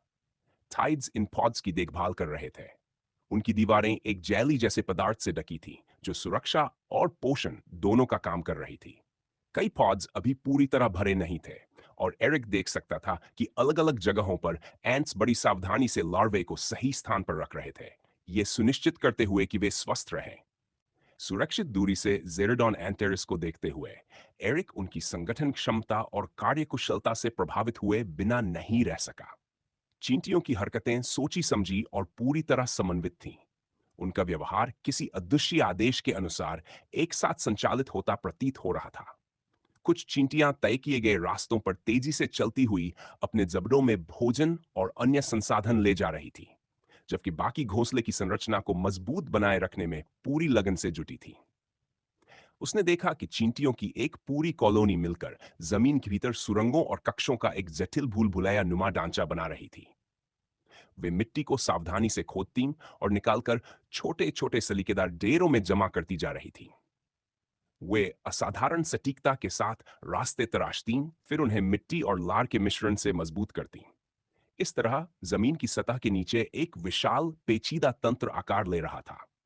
आसपास एरिक ने वर्कर एंट्स के एक समूह को कॉलोनी की जरूरतों की देखभाल करते हुए देखा। कुछ चींटियां घोंसले की दीवारों को साफ कर रही थी, हर तरह का कचरा हटाकर स्वच्छता बनाए रख रही थी। दूसरी चींटियां लार्वे की देखभाल में लगी थी, उन्हें बेहद सावधानी से भोजन करा रही थी और उनके छोटे छोटे शरीरों को साफ कर रही थी। एरिक ने देखा कि चींटियों की एक पंक्ति बनी हुई थी, जो भोजन को एक दूसरे तक बेहद सटीक और प्रभावी ढंग से पहुंचा रही थी। उसने ये भी देखा कि वे कितनी आसानी से अपने पकड़े गए शिकार, जिनमें बड़े कीड़े और छोटे कृंतक शामिल थे, को एक द्वितीयक सुरंग के रास्ते घसीट कर ले जा रही थी। पूरा मिशन पूर्ण सामंजस्य में चल रहा था। शिकार को दृढ़ सटीकता के साथ सुरंगों के भीतर ले जाया जा रहा था, जब तक कि वह घोंसले की गहराइयों में गायब न हो जाए। यह सहयोग और तालमेल का एक सुव्यवस्थित नृत्य था, जहां हर चींटी पूरी निष्ठा से अपनी भूमिका निभा रही थी। एरिक ने यह भी गौर किया कि कभी-कभी दो चींटियां आपस में मिलती और उनके एंटीना के बीच क्षणिक संपर्क होता। यह सब उस व्यस्त गतिविधि के बीच हो रहा था। ऐसा लग रहा था कि इन संपर्कों के जरिए महत्वपूर्ण जानकारी, शायद निर्देश या संसाधनों की उपलब्धता और घोंसले की स्थिति से जुड़े संदेश साझा किए जा रहे हों। मैंने टाइड्स को कभी इतना बुद्धिमान नहीं देखा, एरिक ने धीमे से कहा। इनकी इंटेलिजेंस लेवल आखिर कितनी है? उसने सामने खड़ी एक टाइड की ओर देखा। एनालिसिस। इसके तुरंत बाद वह परिचित विंडो उसकी आंखों के सामने उभर आई। Name Jeredon and crystal power, enhanced strength. Physical characteristics. Jeredon एंटेरिस अत्यंत शक्तिशाली थाइड प्राणी है जो विशाल चींटियों के समान दिखते हैं। उनका आकार छोटे कुत्तों जितना होता है। वे अपनी ताकतवर 6 टांगों पर खड़े रहते हैं जिनमें नुकीले हुक जैसे पंजे होते हैं जो पकड़ने और फाड़ने के काम आते हैं। उनका बाह्य कंकाल चमकीले नारंगी और गहरे भूरे रंग का मिश्रण होता है जो जंगल के कुछ हिस्सों में प्राकृतिक छलावरण देता है और गुफाओं के भीतर एक दूसरे को पहचानने में मदद करता है। उनके सिर से निकले तेज जबड़े किसी भी शिकार या दुश्मन को कुचल देने में सक्षम होते हैं। उनकी बहुखंडित कॉम्पाउंड आइज उन्हें उत्कृष्ट दृष्टि और अपने परिवेश के प्रति तीव्र सजगता प्रदान करती हैं। इकोलॉजी। जेरेडॉन एंटेरिस मुख्य रूप से जंगलों के भीतर विशाल भूमिगत कॉलोनियों में रहते हैं। ये कॉलोनियां जटिल सुरंग तंत्र से बनी होती है और एक सख्त हायरार्किकल सिस्टम के अंतर्गत संचालित होती है जिसके शीर्ष पर एक क्वीन होती है। वे अत्यंत कुशल शिकारी हैं, छोटे जीवों का शिकार करते हैं और पौधों से भी संसाधन एकत्र करते हैं। फेरोमोन्स के माध्यम से उनका संचार तंत्र अत्यधिक विकसित होता है जिससे वे अपने हर कदम और क्रिया को सटीक रूप से समन्वित कर पाते हैं। Power level 58, approximate strength 35, approximate intelligence 4, approximate dexterity 15, approximate energy 80। 4 intelligence points. Eric ने अविश्वास से कहा, ये तो लगभग इंसान जितने समझदार हैं। उसने प्राणियों की ओर देखते हुए जोड़ा, अगर बाकी क्रिटर्स के स्टैट्स भी इसी दायरे में है तो उनका शिकार करना मुश्किल नहीं होना चाहिए। फिर उसका ध्यान आसपास पर गया। समस्या यह है कि यहां कम से कम 500 चींटियां तो दिख ही रही हैं, उसने सोचा, और पास की सुरंगों और कमरों में शायद इससे कहीं ज्यादा हों। वह मुख्य कक्ष से जुड़ी प्रवेश सुरंगों को देख रहा था जहां चींटियां लगातार उद्देश्यपूर्ण ढंग से अंदर बाहर आ जा रही थीं। यहां से निकल जाना ही बेहतर होगा। सिर्फ एक रात चैन से सोने के लिए सबको मारना फायदेमंद नहीं है, उसने मन ही मन सोचा। जैसे ही एरिक मुड़कर भागने लगा, उसकी नजर सीधे एक जेरेडॉन एंटेरिस की एक कंपाउंड आई से जा टकराई। उसे देख लिया गया था। उसका दिल बैठ सा गया। उसी क्षण उस चींटी ने फेरोमोन्स का एक बादल छोड़ दिया। यह एक चेतावनी संकेत था जो निश्चित रूप से बाकी कॉलोनी का ध्यान खींचने वाला था। स्थिति की गंभीरता समझते ही उसके शरीर में घबराहट दौड़ गई। एरिक ने बिना एक पल गंवाए अपना हथियार फ्लाइसा खींचा और एक सटीक वार में चींटी का सिर उसके शरीर से अलग कर दिया। Absorbing process starting. 0%, 1%, 5%, 30%, 70%। Successfully absorbed, starting converting procedure. 3, 2, 1. Mana successfully converted into experience. Awarded. बस इतना ही? युवक बुदबुदाया। तो यहां रुककर लड़ने का कोई मतलब नहीं है, उसने सिर की ओर देखते हुए कहा। लेकिन इसका हेड ले जाऊंगा। एनहेंस्ड स्ट्रेंथ देने वाला ब्रेन क्रिस्टल पावर जरूर काम आएगा। यह कहकर एरिक ने कटे हुए सिर को उठाया, अपने बैकपैक में रखा और दौड़ पड़ा। उस वस्तु को उठाने में जो समय लगा, उसी दौरान बाकी थाइड्स उसके और पास आ गए। मरी हुई थाइड से निकले फेरोमोन्स अब पूरी गुफा में फैल चुके थे, जिससे आसपास की सभी थाइड्स उन्माद में आ गईं। जेरेडॉन एंटेरिस हर दरार और हर सुराख से उमड़ पड़े, मानो वे धरती की गहराइयों से निकल आए हों। हर गुजरते क्षण के साथ उनकी संख्या कई गुना बढ़ती जा रही थी। जैसे जैसे वे एरिक के करीब आए, उनके जबड़े भयावह स्वर में आपस में टकराने लगे। कॉलोनी की रक्षा करने की प्रवृत्ति ने उन्हें आगे बढ़ने के लिए मजबूर कर दिया था। शिट, ये तो पहले ही पहुंच गए।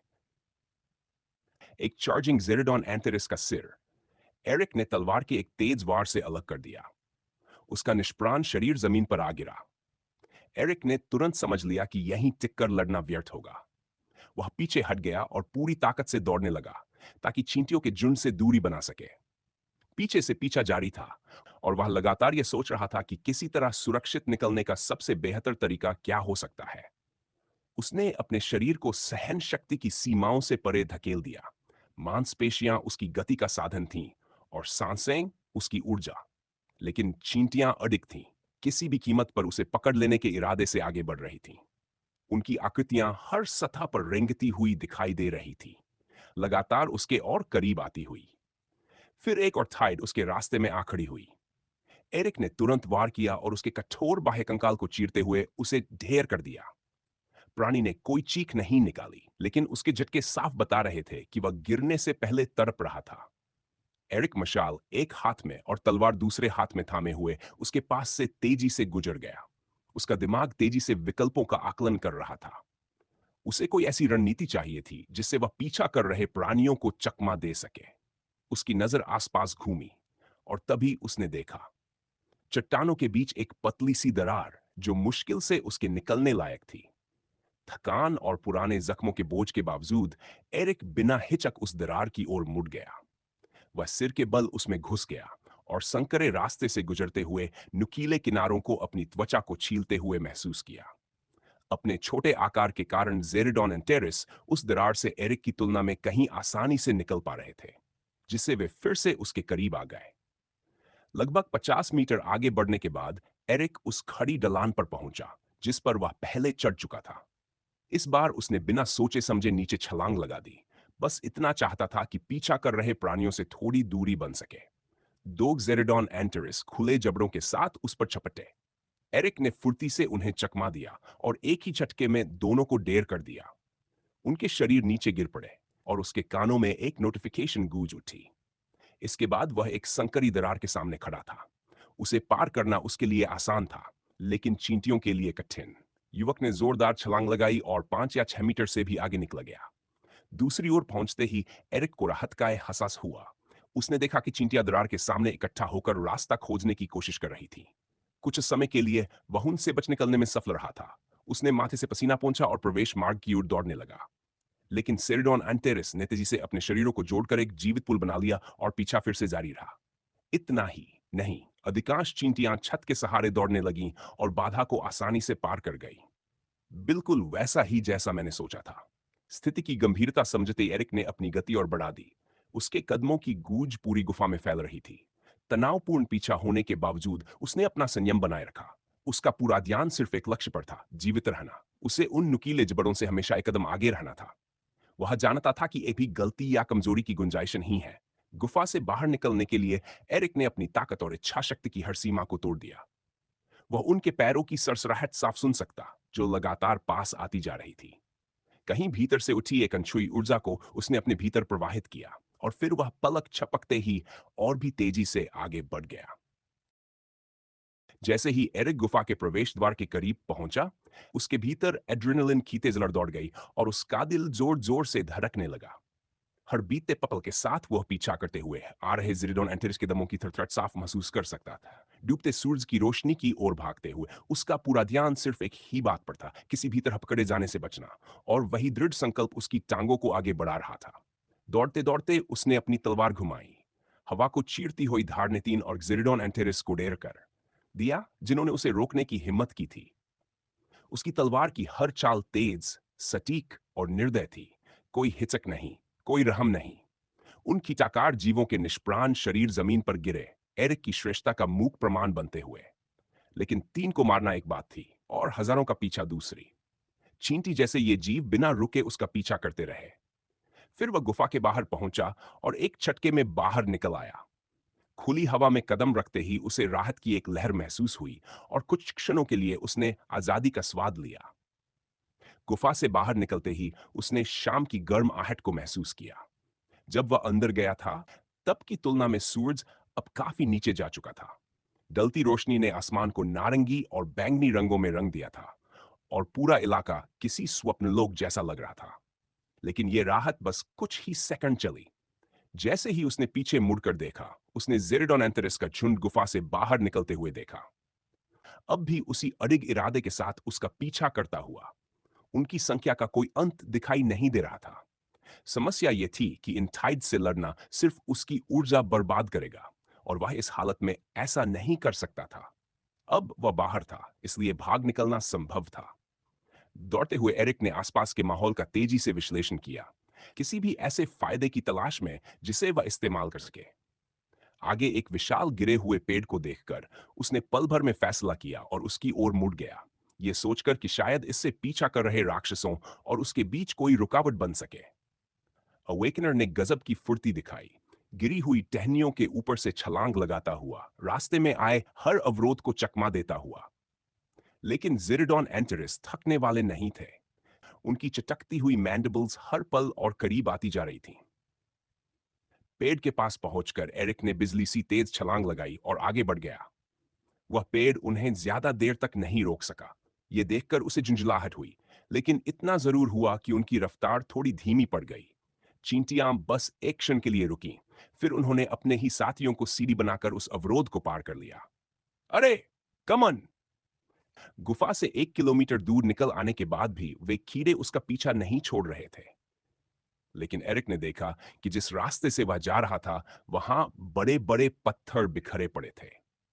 टांगों में जोर भरकर वह उन विशाल चट्टानों की ओर दौड़ा, ये उम्मीद करते हुए कि शायद ये उन्हें रोक सके। मगर उसकी हैरानी का ठिकाना नहीं रहा। वे जीव अविश्वसनीय फुर्ती से उन बाधाओं को पार करते चले गए। उनका संकल्प जरा भी नहीं डगमगाया। मुझे यही उम्मीद करनी चाहिए थी, एरिक ने बुदबुदाया। हार न मानते हुए उसने आसपास नजर दौड़ाई, किसी और तरीके की तलाश में।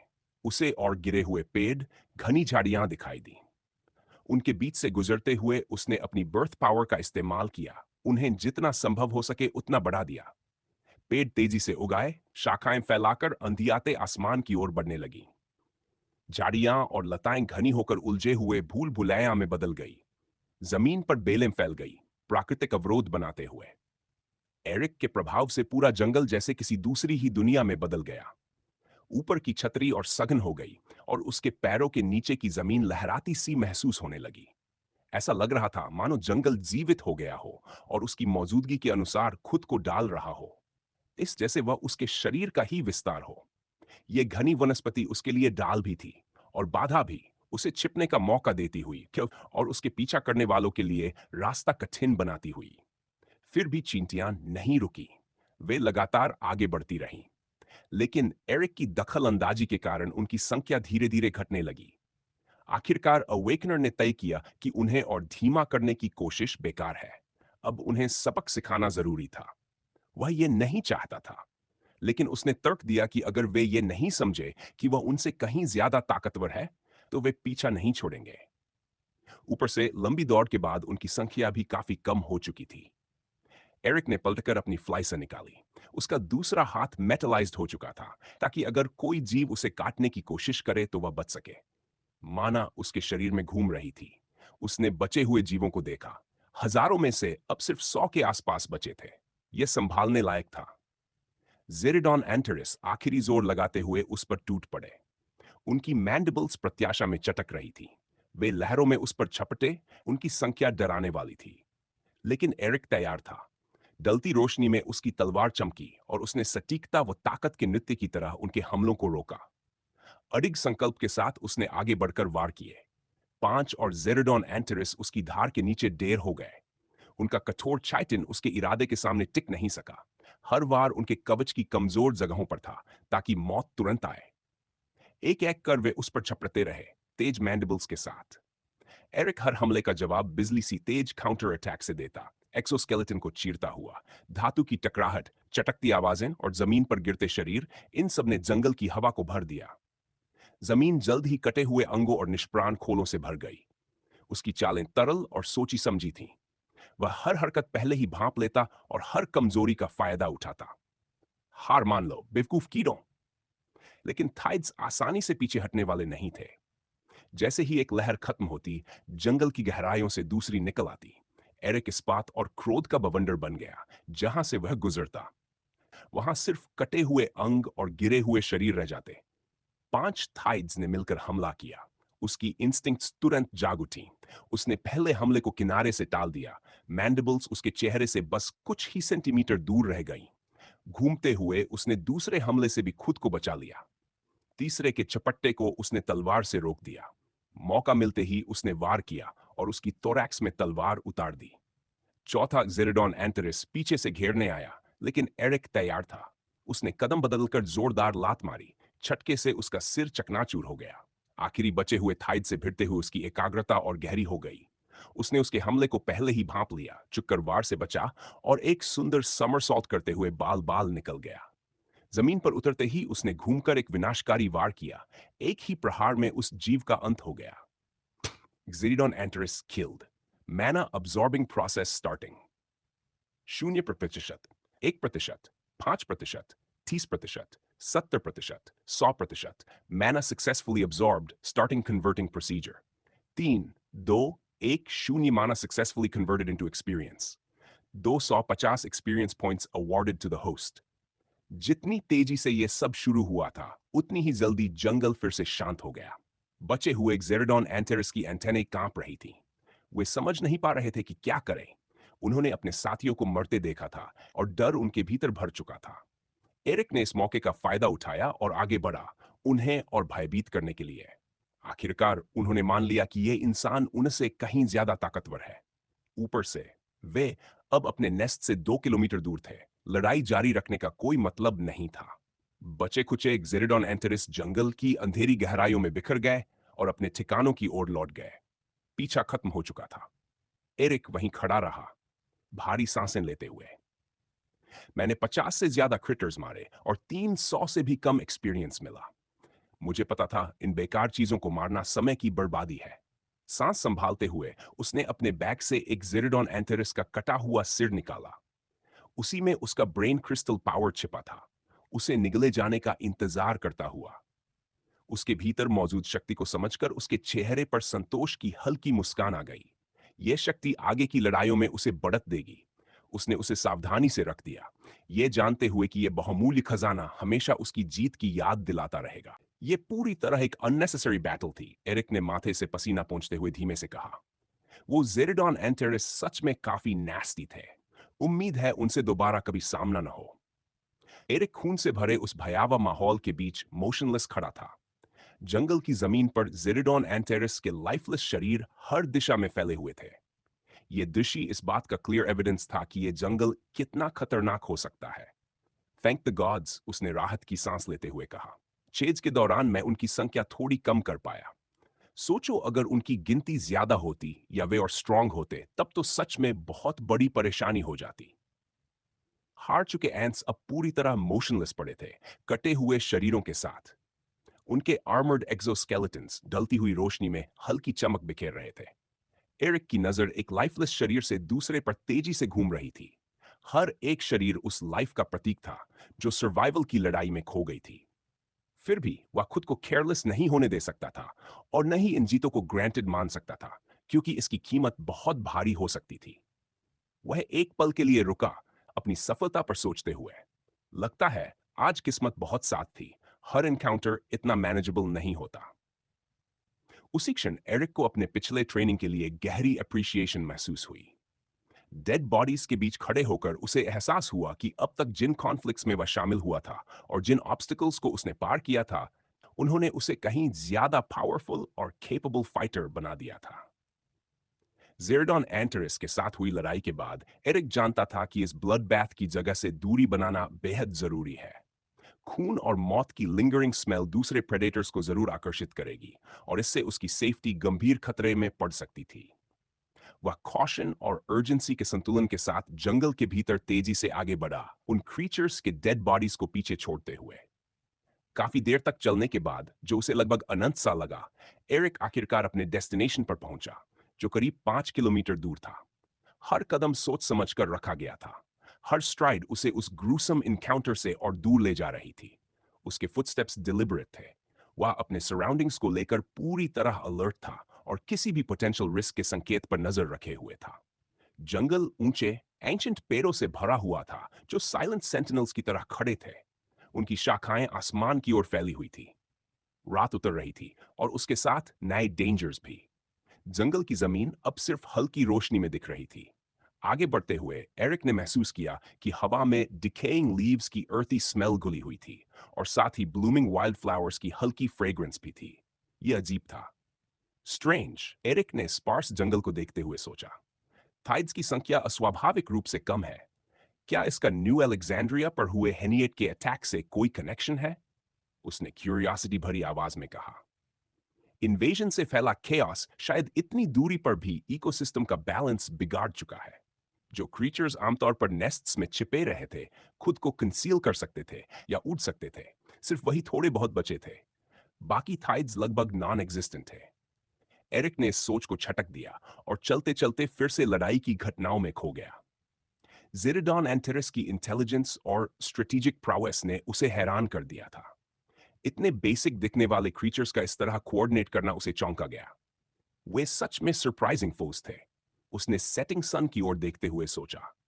जिस तरह उन्होंने कोऑर्डिनेटेड अटैक्स किए और मेरी मूवमेंट्स को एंटिसिपेट किया, ऐसा लगा जैसे उनके पास कलेक्टिव इंटेलिजेंस हो। रिपोर्ट्स में लिखा था कि वे इंटेलिजेंट है, लेकिन इतना ज्यादा ये मैंने नहीं सोचा था।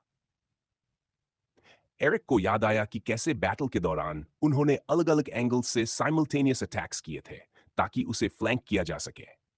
उसके हर एक्शन का जवाब अनकैनी प्रिसिजन के साथ आया, मानो वे फाइट के दौरान आसानी से कम्युनिकेट कर रहे हों। क्या ये फेरोमोन्स का एडवांटेज था? इस एनकाउंटर से मिले लेसन्स को एरिक नजरअंदाज नहीं कर सका। अकेले होना वाकई सक्स। अगर मेरे पास जेकब की पावर होती, उसने सोचा, तो शायद उनके पास भी वही पावर्स होती जो मेरे पास हैं। कम से कम मैंने यही ऑब्जर्व किया है। अगर यह सच है, तो मैं फाइट के दौरान ऑलमोस्ट अनस्टॉपेबल होता, या फिर उन्हें आगे भेजकर खुद आराम से पीछे रह सकता था। लंबे और एग्जॉस्टिंग सफर के बाद एरिक को आखिरकार रात बिताने के लिए एक रीजनेबली सेफ जगह मिल गई। ऊंचे पेड़ों के बीच बना एक क्लियरिंग जो सेफ्टी और सॉलिट्यूड का एहसास देता था। उसने ट्रेन्ड नजर से पूरे एरिया को स्कैन किया, यह पक्का करते हुए कि कहीं लर्किंग प्रेडेटर्स या हिडन डेंजर्स के संकेत न हो। पूरा दिन चलने से उसका शरीर थक चुका था। एरिक ने चुने हुए रेफ्यूज में खुद को आराम दिया। एक पल के लिए रुका, खुद को कंपोज किया और उसकी पल्स धीरे धीरे नॉर्मल रिदम में लौटने लगी। मॉस कवर्ड पेड़ के सहारे टिकते हुए उसे एक डीप सेंस ऑफ अकॉम्प्लिशमेंट महसूस हुआ और उसने खुद को थोड़ी देर ब्रेक लेने दी। जैसे जैसे रात गहरी हुई, थकान ने उसे पूरी तरह घेर लिया। उसने एक पेड़ चुना और उस पर चढ़ गया। फिर उसने शाखाओं को जितना हो सके उतना ग्रो किया ताकि सोने के लिए ज्यादा सरफेस मिल सके। अंत में उसने फोलिएज को डेंस किया ताकि सोते समय, या यूं कहें सोने की कोशिश करते समय, कोई उसे देख न सके। सब कुछ तैयार होने के बाद वह अपने मेकशिफ्ट बेड पर लेट गया और आंखें बंद कर लीं। हाल की घटनाएं अब भी उसके दिमाग में दौड़ रही थीं। उसने स्लीप को आने दिया, लेकिन डीप स्लीप में जाने से खुद को रोके रखा। यह रिस्क वह नहीं ले सकता था। पिछले एक सप्ताह से एरिक घने जंगल के भीतर सफर कर रहा था, ईस्ट में स्थित एट्रियम की ओर बढ़ते हुए। रास्ते में उसने कई तरह के थाइड्स का सामना किया और कुछ के साथ स्कर्मिशेस भी हुई, जिनसे उसकी फाइटिंग एबिलिटीज की परीक्षा हुई। ये एनकाउंटर्स खास नहीं थे। आखिर ये वही थाइड्स थे जिनसे वह न्यू अलेक्जेंड्रिया के बाहर अक्सर टकराता था, ज्यादातर लेलारहेड्स और लोमलिन्स। लेकिन पिछले 3 दिनों से सिचुएशन अलग थी। जंगल के इस हिस्से में थाइड्स लगभग मिल ही नहीं रहे थे। एरिक अपनी बर्थ ब्रेन क्रिस्टल पावर की मदद से पौधे ग्रो कर सकता था और पेड़ों के फ्रूट से खुद को सस्टेन कर सकता था। प्रॉब्लम यह थी कि सफिशिएंट प्रोटीन की कमी अब उसके शरीर पर असर डालने लगी थी। वह यह समझने की कोशिश करता रहा कि यह हिस्सा वाइल्ड लाइफ से इतना खाली क्यों है, और जवाब उसे तब मिला जब उसे सिटी पर हुआ असॉल्ट याद आया। शायद इस इलाके में टाइड्स इसलिए नहीं है क्योंकि हेनिएट ने उन्हें पैरासिटाइज कर लिया था। फिर भी यह अजीब था कि ब्लिरडॉथ और उसकी हॉर्ड के गुजरने के बाद भी कोई दूसरा थाइड यहां बसने नहीं आया। क्या कोई ऐसी चीज थी जो उन्हें पास आने से रोक रही थी? एट्रियम की ओर बढ़ते हुए एरिक जंगल के ओर अंदर गया और उसे आसपास के लैंडस्केप में साफ बदलाव दिखने लगा। यह बदलाव कई दिनों से शुरू हो चुका था, लेकिन अब यह ज्यादा क्लियर था। जो वुडलैंड कभी वाइब्रेंट और थ्राइविंग था, वह अब डिके और डिसोलेशन में डूबता जा रहा था। हवा में भारी डैम्पनेस थी जो अंडरग्रोथ से चिपकी हुई थी और पूरे एरिया को ईरी बना रही थी। फॉरेस्ट कैनपी, जो कभी सनलाइट को फिल्टर करता हुआ हरा छत जैसा लगता था, अब डार्कनेस की मोटी परत से ढका हुआ था। बर्ड्स की चर्पिंग, पत्तों की रस्टलिंग, इंसेक्ट्स की बजिंग सब गायब हो चुके थे। उस अनसेटलिंग साइलेंस ने एरिक की रीढ़ में ठंडक दौड़ा दी। यहां तक कि विंड भी ट्विस्टेड ब्रांचेस के बीच से गुजरने में हिचकिचा रही थी, मानो वह इस अननेचुरल कॉम को डिस्टर्ब करने से डर रही हो। जैसे जैसे वह और अंदर गया, उसके बूट्स के नीचे डिकम्पोजिंग वेजिटेशन की क्रंचिंग आवाज आने लगी। जमीन डेड लीव्स, रॉटिंग लॉग्स और मॉस कवर्ड रॉक्स से ढकी हुई थी। डीके और डैम्प अर्थ की बदबू हवा में फैली हुई थी। कभी कभी डेंस लेकिन डिकेइंग कैनपी के बीच से लाइट की पतली किरणें जमीन तक पहुंच जाती थीं। लेकिन ये स्पेक्स आसपास के अंधेरे को और उभार देती, लंबी डिस्टॉर्टेड शैडोज बनाती, जो एरिक की विजन के एजेस पर हिलती डुलती लगती। पूरा दृश्य डरावना था, मानो जंगल की नेचर ही ग्लूम और अनप्रिडिक्टेबिलिटी में बदल चुकी हो। लाइफ के किसी भी संकेत के बिना और मफल्ड प्राकृतिक साउंड्स के बीच एरिक हर कदम बेहद कॉशियस होकर रख रहा था। और तभी आगे बढ़ते हुए उसने कुछ अनयूजुअल देखा। जमीन से अजीब डार्क रूट लाइक टेंड्रिल्स निकल रही थी, जो पेड़ों के ट्रंक्स और रॉक्स के चारों ओर लिपट रही थी। वे आपस में जुड़ी हुई थी, जैसे पूरे जंगल में फैला हुआ पल्सेटिंग ब्लैक वेन्स का एक कॉम्प्लेक्स नेटवर्क हो। क्यूरियोसिटी और कॉशन के साथ एरिक उनमें से एक के करीब पहुंचा। जैसे ही उसने टेंड्रिल्स को छूने के लिए हाथ बढ़ाया, उसकी उंगलियों से माना का एक सर्ज खिंच गया, मानो वह जड़ उसके हाथ को ट्रैप करना चाहती हो। वह रूट कांपने लगी और उसमें पहले से डोरमेंट पड़ी लाइफ फोर्स जाग उठी। ये क्या? ऐसा लगा मानो पूरा जंगल उसकी छुअन पर रिएक्ट कर रहा हो। और तभी उसने देखा, सिर्फ डार्क रूट्स ही नहीं, आसपास के दूसरे प्लांट्स में भी हल्की सी लाइफ लौटने लगी थी। एरिक के दिमाग में एक थॉट उभरा। इसके बाद वह इंटरट्वाइंड रूट सिस्टम के साथ साथ आगे बढ़ता गया। कुछ तो स्ट्रेंज चल रहा था, लेकिन अगर उसका हंच सही था, तो इस जंगल के और भीतर एक ट्रेजर छिपा था। ऐसा ट्रेजर जिसे हासिल करना आसान नहीं होगा, लेकिन जो अपने आप में प्राइसलेस होगा। जैसे जैसे एरिक सड़ते हुए जंगल के और भीतर बढ़ता गया, हवा और भी भारी होती चली गई। सडन और गलन की पुट्रिड स्मेल ने उसकी सांसों पर सीधा हमला किया। जो कभी टुकड़ों में गिरने वाली सनलाइट थी, वह अब पूरी तरह उस ओप्रेसिव डार्कनेस में दब चुकी थी, जो पूरे इलाके पर छा गई थी। चारों तरफ एक अननेचुरली लंबी खामोशी फैली हुई थी, जिसे सिर्फ उसके फुटस्टेप्स की डरावनी गूंज ही तोड़ रही थी। और जैसे ही वह आगे बढ़ा, उसकी नजर एक भयानक दृश्य पर पड़ी। मुड़ी तुड़ी पौधों की जड़ों के बीच कई थाइड्स के स्केलेटल रिमेन्स बिखरे पड़े थे। उनके लिम्स और शरीर शैडोई टेंड्रिल्स की जकड़ में फंसे हुए थे। ऐसी जड़ें जिनके बारे में एरिक को यह तक पता नहीं था कि वे किस चीज की थीं। हड्डियां बेतरतीब ढंग से फैली हुई थी, और हर एक बोन उस भयावह अंत की याद दिला रही थी, जो उन बदकिस्मत क्रीचर्स को मिला था। उनकी ब्लीच्ड व्हाइट सतहें आस फैली सडन के साथ तीखा कॉन्ट्रास्ट बना रही थी, और एरिक को साफ इशारा दे रही थी, यह जगह सेफ नहीं थी। उस दृश्य को देखते हुए एरिक बेचैनी से इधर उधर देखने लगा। ऐसा लग रहा था मानो पूरा जंगल एक सेमेटरी में बदल चुका हो, ऐसी जगह जहां लाइफ बस सूखकर खत्म हो जाती है। लेकिन इसी के साथ यह बात उसे थोड़ा एनकरेज भी कर रही थी, क्योंकि इसका मतलब साफ था, आगे जो मिलने वाला था वह बिना शक वही थिंग था। यह शायद शैडोथॉर्न डालिया है, एरिक ने खुद से कहा और सोचने लगा। ऐसे क्रीचर्स को सरवाइव करने के लिए बहुत ज्यादा एनर्जी चाहिए होती है, जो आमतौर पर आसपास के थाइड से मिलती है। लेकिन हेनियट की वजह से यहां अब कोई प्रे नहीं बची, तो इसे मजबूरी में आसपास की वेजिटेशन से मैना और न्यूट्रिएंट्स खींचने पड़े होंगे। यही वजह है कि पूरा जंगल इस हालत में पहुंच गया है। सब कुछ परफेक्टली मैच कर रहा था। शैडोथॉर्न डालिया एक बेहद रेयर थाइड था, जो दिखने में एक प्लांट जैसा होता था। अपने ब्रेन क्रिस्टल की पावर के कारण यह अपने आसपास की वेजिटेशन पर पूरा कंट्रोल रख सकता था और उसे एक घातक हथियार में बदल देता था। सिर्फ एक टच से डालिया पौधों की ग्रोथ और मूवमेंट को मैनिपुलेट कर सकता था, उन्हें अपनी बेसिक अर्जेस के हिसाब से डालता हुआ। यह घने जंगलों और एन्चेंटेड ग्रोव्स के अंधेरे में फ्लोरिश करता था और उन क्रीचर्स से पावर खींचता था जिन्हें वह प्लांट्स की मदद से पकड़ता था। इसका हिप्नोटिक अल्यूर प्रे को एक झूठी सेंस ऑफ सेफ्टी देता और साथ साथ उन्हें अपनी डेडली एम्ब्रेस की ओर खींच लेता। जैसे ही प्रे करीब आता, डालिया अपनी एनिमेटेड वाइन्स फैला देता और थॉर्न्स व पेटल्स के एक जाल में विक्टिम को जकड़ लेता। और जब प्रे पर्याप्त नहीं होती, तो ये क्रीचर आसपास की वेजिटेशन से एनर्जी खींचकर अपना अस्तित्व बनाए रखता। इंसानों की नजरें शायद ही कभी इस क्रीचर तक पहुंच पाती थीं, क्योंकि यह अपने हैबिटेट के हिडन हिस्सों में रहना पसंद करता था। जब एनवायरनमेंट प्रे से भरा होता, तब आसपास की वेजिटेशन इतनी डिकेड नहीं होती, जिससे इस प्लांट लाइक थाइड को ढूंढ पाना लगभग नामुमकिन हो जाता। एरिक शायद इसे सिर्फ इसलिए खोज पाया था क्योंकि हिनिएट की पिछली एक्टिविटी ने इसकी ज्यादातर प्रे छीन ली थी और इसे मजबूरी में वेजिटेशन से न्यूट्रिएंट्स लेने पड़े थे। अवेकनर ने उन डार्क रूट्स को देखते हुए कहा, ये चीज काफी समय से बिना रोक टोक ग्रो करती रही है। इन रूट्स का फैलाव कम से कम किलोमीटर्स तक होगा। जड़ें खुद भी अजीब तरह से हिलती धड़कती दिख रही थी, मानो किसी इविल कॉन्शियसनेस के असर में हो। वे मुड़े हुए उंगलियों की तरह आगे बढ़ती, स्केलेटल रिमेन्स के चारों ओर लिपटती और उन्हें हमेशा के लिए फॉरेस्ट फ्लोर से बांध देती। एरिक के चारों ओर डार्कनेस और भी गाढ़ी होती जा रही थी, एक सफोकेटिंग प्रेजेंस जो उसे निगलने को तैयार लग रही थी। हवा में एक ईरी एको था, जैसे धीमी सी विस्पर्स हो, लेकिन उनमें साफ मैलिस भरी हुई थी।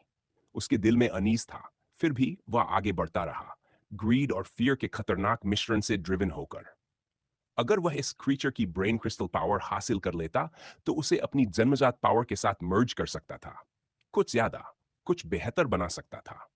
हर नए कदम के साथ वह ट्विस्टेड रूट्स के एक लैबिरिंथ में और उलझता चला गया। ऐसा लग रहा था मानो जंगल की खुद की ग्नॉर्ड फिंगर्स उसका रास्ता रोक रही हों।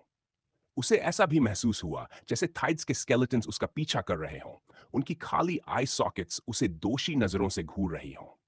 जितना वह अंदर गया, एटमॉस्फेयर उतना ही ज्यादा सफोकेटिंग होता गया। रूट्स उसके चारों ओर लिपटने लगी, धीरे धीरे, जैसे उसे अपना बनाने की कोशिश कर रही हो। जमीन भी उसके पैरों के नीचे हिलती मरोड़ खाती लग रही थी, मानो जंगल खुद उसे निगलना चाहता हो। मुझे ध्यान रखना होगा कि रूट्स पर पैर न पड़े, वरना टाइड हमला कर देगा, एरिक ने बुदबुदाया। उसकी नजर हर कदम पर जमीन पर जमी हुई थी। वह बेहद सावधानी से चल रहा था, अंडरग्रोथ में रेंगती जड़ों से बचते हुए। उसे अच्छी तरह पता था, अगर उसने उन्हें डिस्टर्ब किया तो पास छिपा प्रेडेटर बिना देरी लीथल हमला करेगा। उसने डेलिया की प्लांट मैनिपुलेशन की डिस्ट्रक्टिव पावर अपनी आंखों से देखी थी। इतने सारे डेड थाइड्स इसका सबूत थे। उसी तरह मरने का ख्याल उसकी स्पाइन में सिहरन दौड़ा गया। वह डिलिबरेट कॉशन के साथ आगे बढ़ता रहा, उन टेंड्रिल्स से बचते हुए जो भूखी नजर से उसकी ओर लपक रही थी। उसे ऐसा भी लग रहा था जैसे प्लांट उसकी प्रेजेंस को महसूस कर रहा हो और सही मोमेंट का इंतजार कर रहा हो। एरिक जानता था कि और भीतर जाना रिस्क को कई गुना बढ़ा देगा। ऑड्स पूरी तरह उसके खिलाफ थे, लेकिन उसकी ग्रीड उसे वापस मुड़ने नहीं दे रही थी।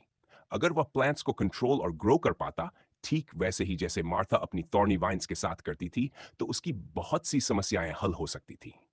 नेचुरल शेल्टर बनाना, ट्रैप्स लगाना या डिस्टेंस से फाइट करना, सब मुमकिन हो जाता। जैसे जैसे एरिक जंगल के केंद्र की ओर बढ़ा, उसने देखा कि एक सेंट्रल पॉइंट पर सारी रूट्स कन्वर्ज हो रही थी, एक शानदार लेकिन डरावना इंटरकनेक्टेड स्ट्रक्चर बनाते हुए। यही उस हिस्से का हार्ट था। वहां बीच में एक छोटी सी आकृति खड़ी थी, डार्क कलर्स में लिपटी हुई, डार्क फोलिएज से ढकी हुई। वही पल्सेटिंग रूट्स का सोर्स था। शैडो थॉर्न डालिया। जड़ें उसके अस्तित्व का ही एक्सटेंशन थी, एक इंट्रिकेट नेटवर्क जिसके जरिए वह पूरे जंगल की फ्लोरा को कमांड कर रहा था। उस प्लांट लाइक थाइड की रूट्स अदरवर्ल्डली मैना से धड़क रही थी। डार्क टेंड्रिल्स लहराती मरोड़ खाती थी, जैसे वे सच में जीवित हों। उनकी ट्विस्टेड फॉर्म्स में हल्की सी ग्लो थी, उस एनर्जी का मैनिफेस्टेशन जो उनमें बह रही थी। हर पल्स के साथ जड़ें और भी सिनिस्टर सेंचियंस हासिल करती दिख रही थी, अपने मास्टर की विल पर रिएक्ट करती हुई। वे मैकेबर ग्रेस के साथ आगे बढ़ रही थी, अपना अगला विक्टिम तलाशती हुई। एरिक की नजर उस प्लांट लाइक थाइड पर जमी हुई थी, उसे गिराने के डॉन्टिंग टास्क के बारे में सोचते हुए। और तभी एक सिहरन उसकी स्पाइन से नीचे दौड़ गई। शैडोथॉर्न डालिया की टेंड्रिल्स ने अचानक हमला किया। उसकी स्किन को छूते हुए वह आखिरी पल में बच पाया। उस पर आइसी ड्रेड छा गया, जैसे क्रीचर उसकी प्रेजेंस को महसूस कर चुका हो। उसी पल उसने अटैक किया और एरिक के पेट में अजीब सी घबराहट मचल गई। अचानक पावर के सर्ज के साथ आसपास की वेजिटेशन थाइड के कमांड पर हिल उठी। वाइन्स सांपों की तरह एरिक की ओर लपकी, उनके थॉर्नी एंड्स उसे जकड़ने को तैयार। होली! एक ही पल में एरिक पीछे कूदा, मुश्किल से टेंड्रिल्स की पकड़ से बचते हुए। जो जंगल अब तक शांत था, वह अचानक कॉम्बैट जोन में बदल गया। हवा में मैना क्रैकल करने लगा, वही माना जिसे प्लांट कंट्रोल कर रहा था। एरिक को सिचुएशन की सीरियसनेस का एहसास हो गया। उसका हार्ट बीट तेज हो गया। उसने पहले भी कई खतरनाक क्रीचर्स का सामना किया था, लेकिन शैडोथॉर्न डालिया अलग था। टेंड्रिल्स की sheer संख्या और उनकी लंबाई इसे बेहद मुश्किल ओपोनेंट बना रही थी। यह जानना कि यह सिर्फ वेजिटेशन को मैनिपुलेट ही नहीं कर सकता, बल्कि उसकी प्रेजेंस को महसूस भी कर सकता है, उसकी वल्नरेबिलिटी को और बढ़ा रहा था। क्रीचर की पूरी तरह एनिमेटेड टेंड्रिल्स ने एक और असॉल्ट शुरू किया। लंबी सिन्यूई वाइन्स बिजली की स्पीड से लपकी उसके लिम्स को जकड़ने के लिए। एरिक ने अटैक को भांप लिया और ऊंची छलांग लगाई। टेंड्रिल्स जमीन पर आकर धंस गई, मिट्टी में गहरे निशान छोड़ते हुए। लेकिन टाइड रुका नहीं, एक और वेव आई। इस बार टेंड्रिल्स हवा में सर्पेंटीन डंग से लहराई, उसे फंसाकर सफोकेटिंग एम्ब्रेस में खींचने की कोशिश करती हुई। एरिक तेजी से मुड़ा, पलटा, डॉज और वीव करता रहा। वे टेंड्रिल्स जैसे खुद का दिमाग रखती हों। और उससे भी ज्यादा इंप्रेसिव बात यह थी कि उसने कुछ टेंड्रिल्स को काट डाला, मदर प्लांट से उनका कनेक्शन तोड़ते हुए। जब टेंड्रिल्स उसकी स्किन के पास से गुजरी तो ठंडी चिपचिपी हवा का झोंका महसूस हुआ, अननेचुरल लाइफ फोर्स से भरा हुआ। एरिक को नथानियल की पावर को उसकी एब्सोल्यूट लिमिट तक पुश करना पड़ा। क्रीचर ना तो बहुत पावरफुल था, न ही बहुत फास्ट, लेकिन टेंड्रिल्स की संख्या डराने वाली थी। उनसे बचने के लिए उसे हर पल तेज रहना पड़ रहा था। जैसे जैसे बैटल और इंटेंस होती गई, शैडोथॉर्न डालिया ने कोऑर्डिनेटेड अटैक शुरू कर दिया। अनगिनत टेंड्रिल्स एरिक की ओर लपकीं, थॉर्न्स और फोलिएज का एक जाल बुनते हुए। हर दिशा से हमला हो रहा था, किसी मॉन्स्टरस सी क्रीचर की टेंटिकल्स की तरह। एरिक ने भी उतनी ही फेरोसिटी के साथ जवाब दिया। उसकी ब्लेड टेंड्रिल्स पर चली, एक एक करके उन्हें काटती हुई। लेकिन हर टेंड्रिल के बदले दो नई टेंड्रिल्स उगाई। ये रिलेंटलेस असॉल्ट उसे उसकी लिमिट्स तक धकेल रहा था। प्लांट लाइक थाइड हर गुजरते पल के साथ अटैक तेज करता जा रहा था, आसपास की वेजिटेशन को कमांड देकर अवेकनर पर हर दिशा से वार कर रहा था। उसके पैरों के नीचे जमीन भी मलिशियस इंटेंस से हिलने लगी। ब्रांचेस हवा को चीरती हुई आईं और रॉक्स रेजर शार्प प्रोजेक्टाइल्स में बदल गई। एरिक एजिलिटी और डिटर्मिनेशन के साथ एक डेडली डांस कर रहा था, इवेसिव मैन्यूवर्स का इस्तेमाल करते हुए उस ऑनस्लॉट से बचने के लिए। लड़ाई के बीच अवेकनर ने क्रीचर का अध्ययन किया। उसका दिमाग तेजी से चल रहा था। Source of power, weaknesses, strengths. उसे साफ पता था सिर्फ ब्रूट फोर्स से काम नहीं चलेगा। उसे स्ट्रैटेजी चाहिए थी, एक गेम प्लान, एक ऐसा तरीका जिससे वह इस सेंचिएंट प्लांट को मात दे सके।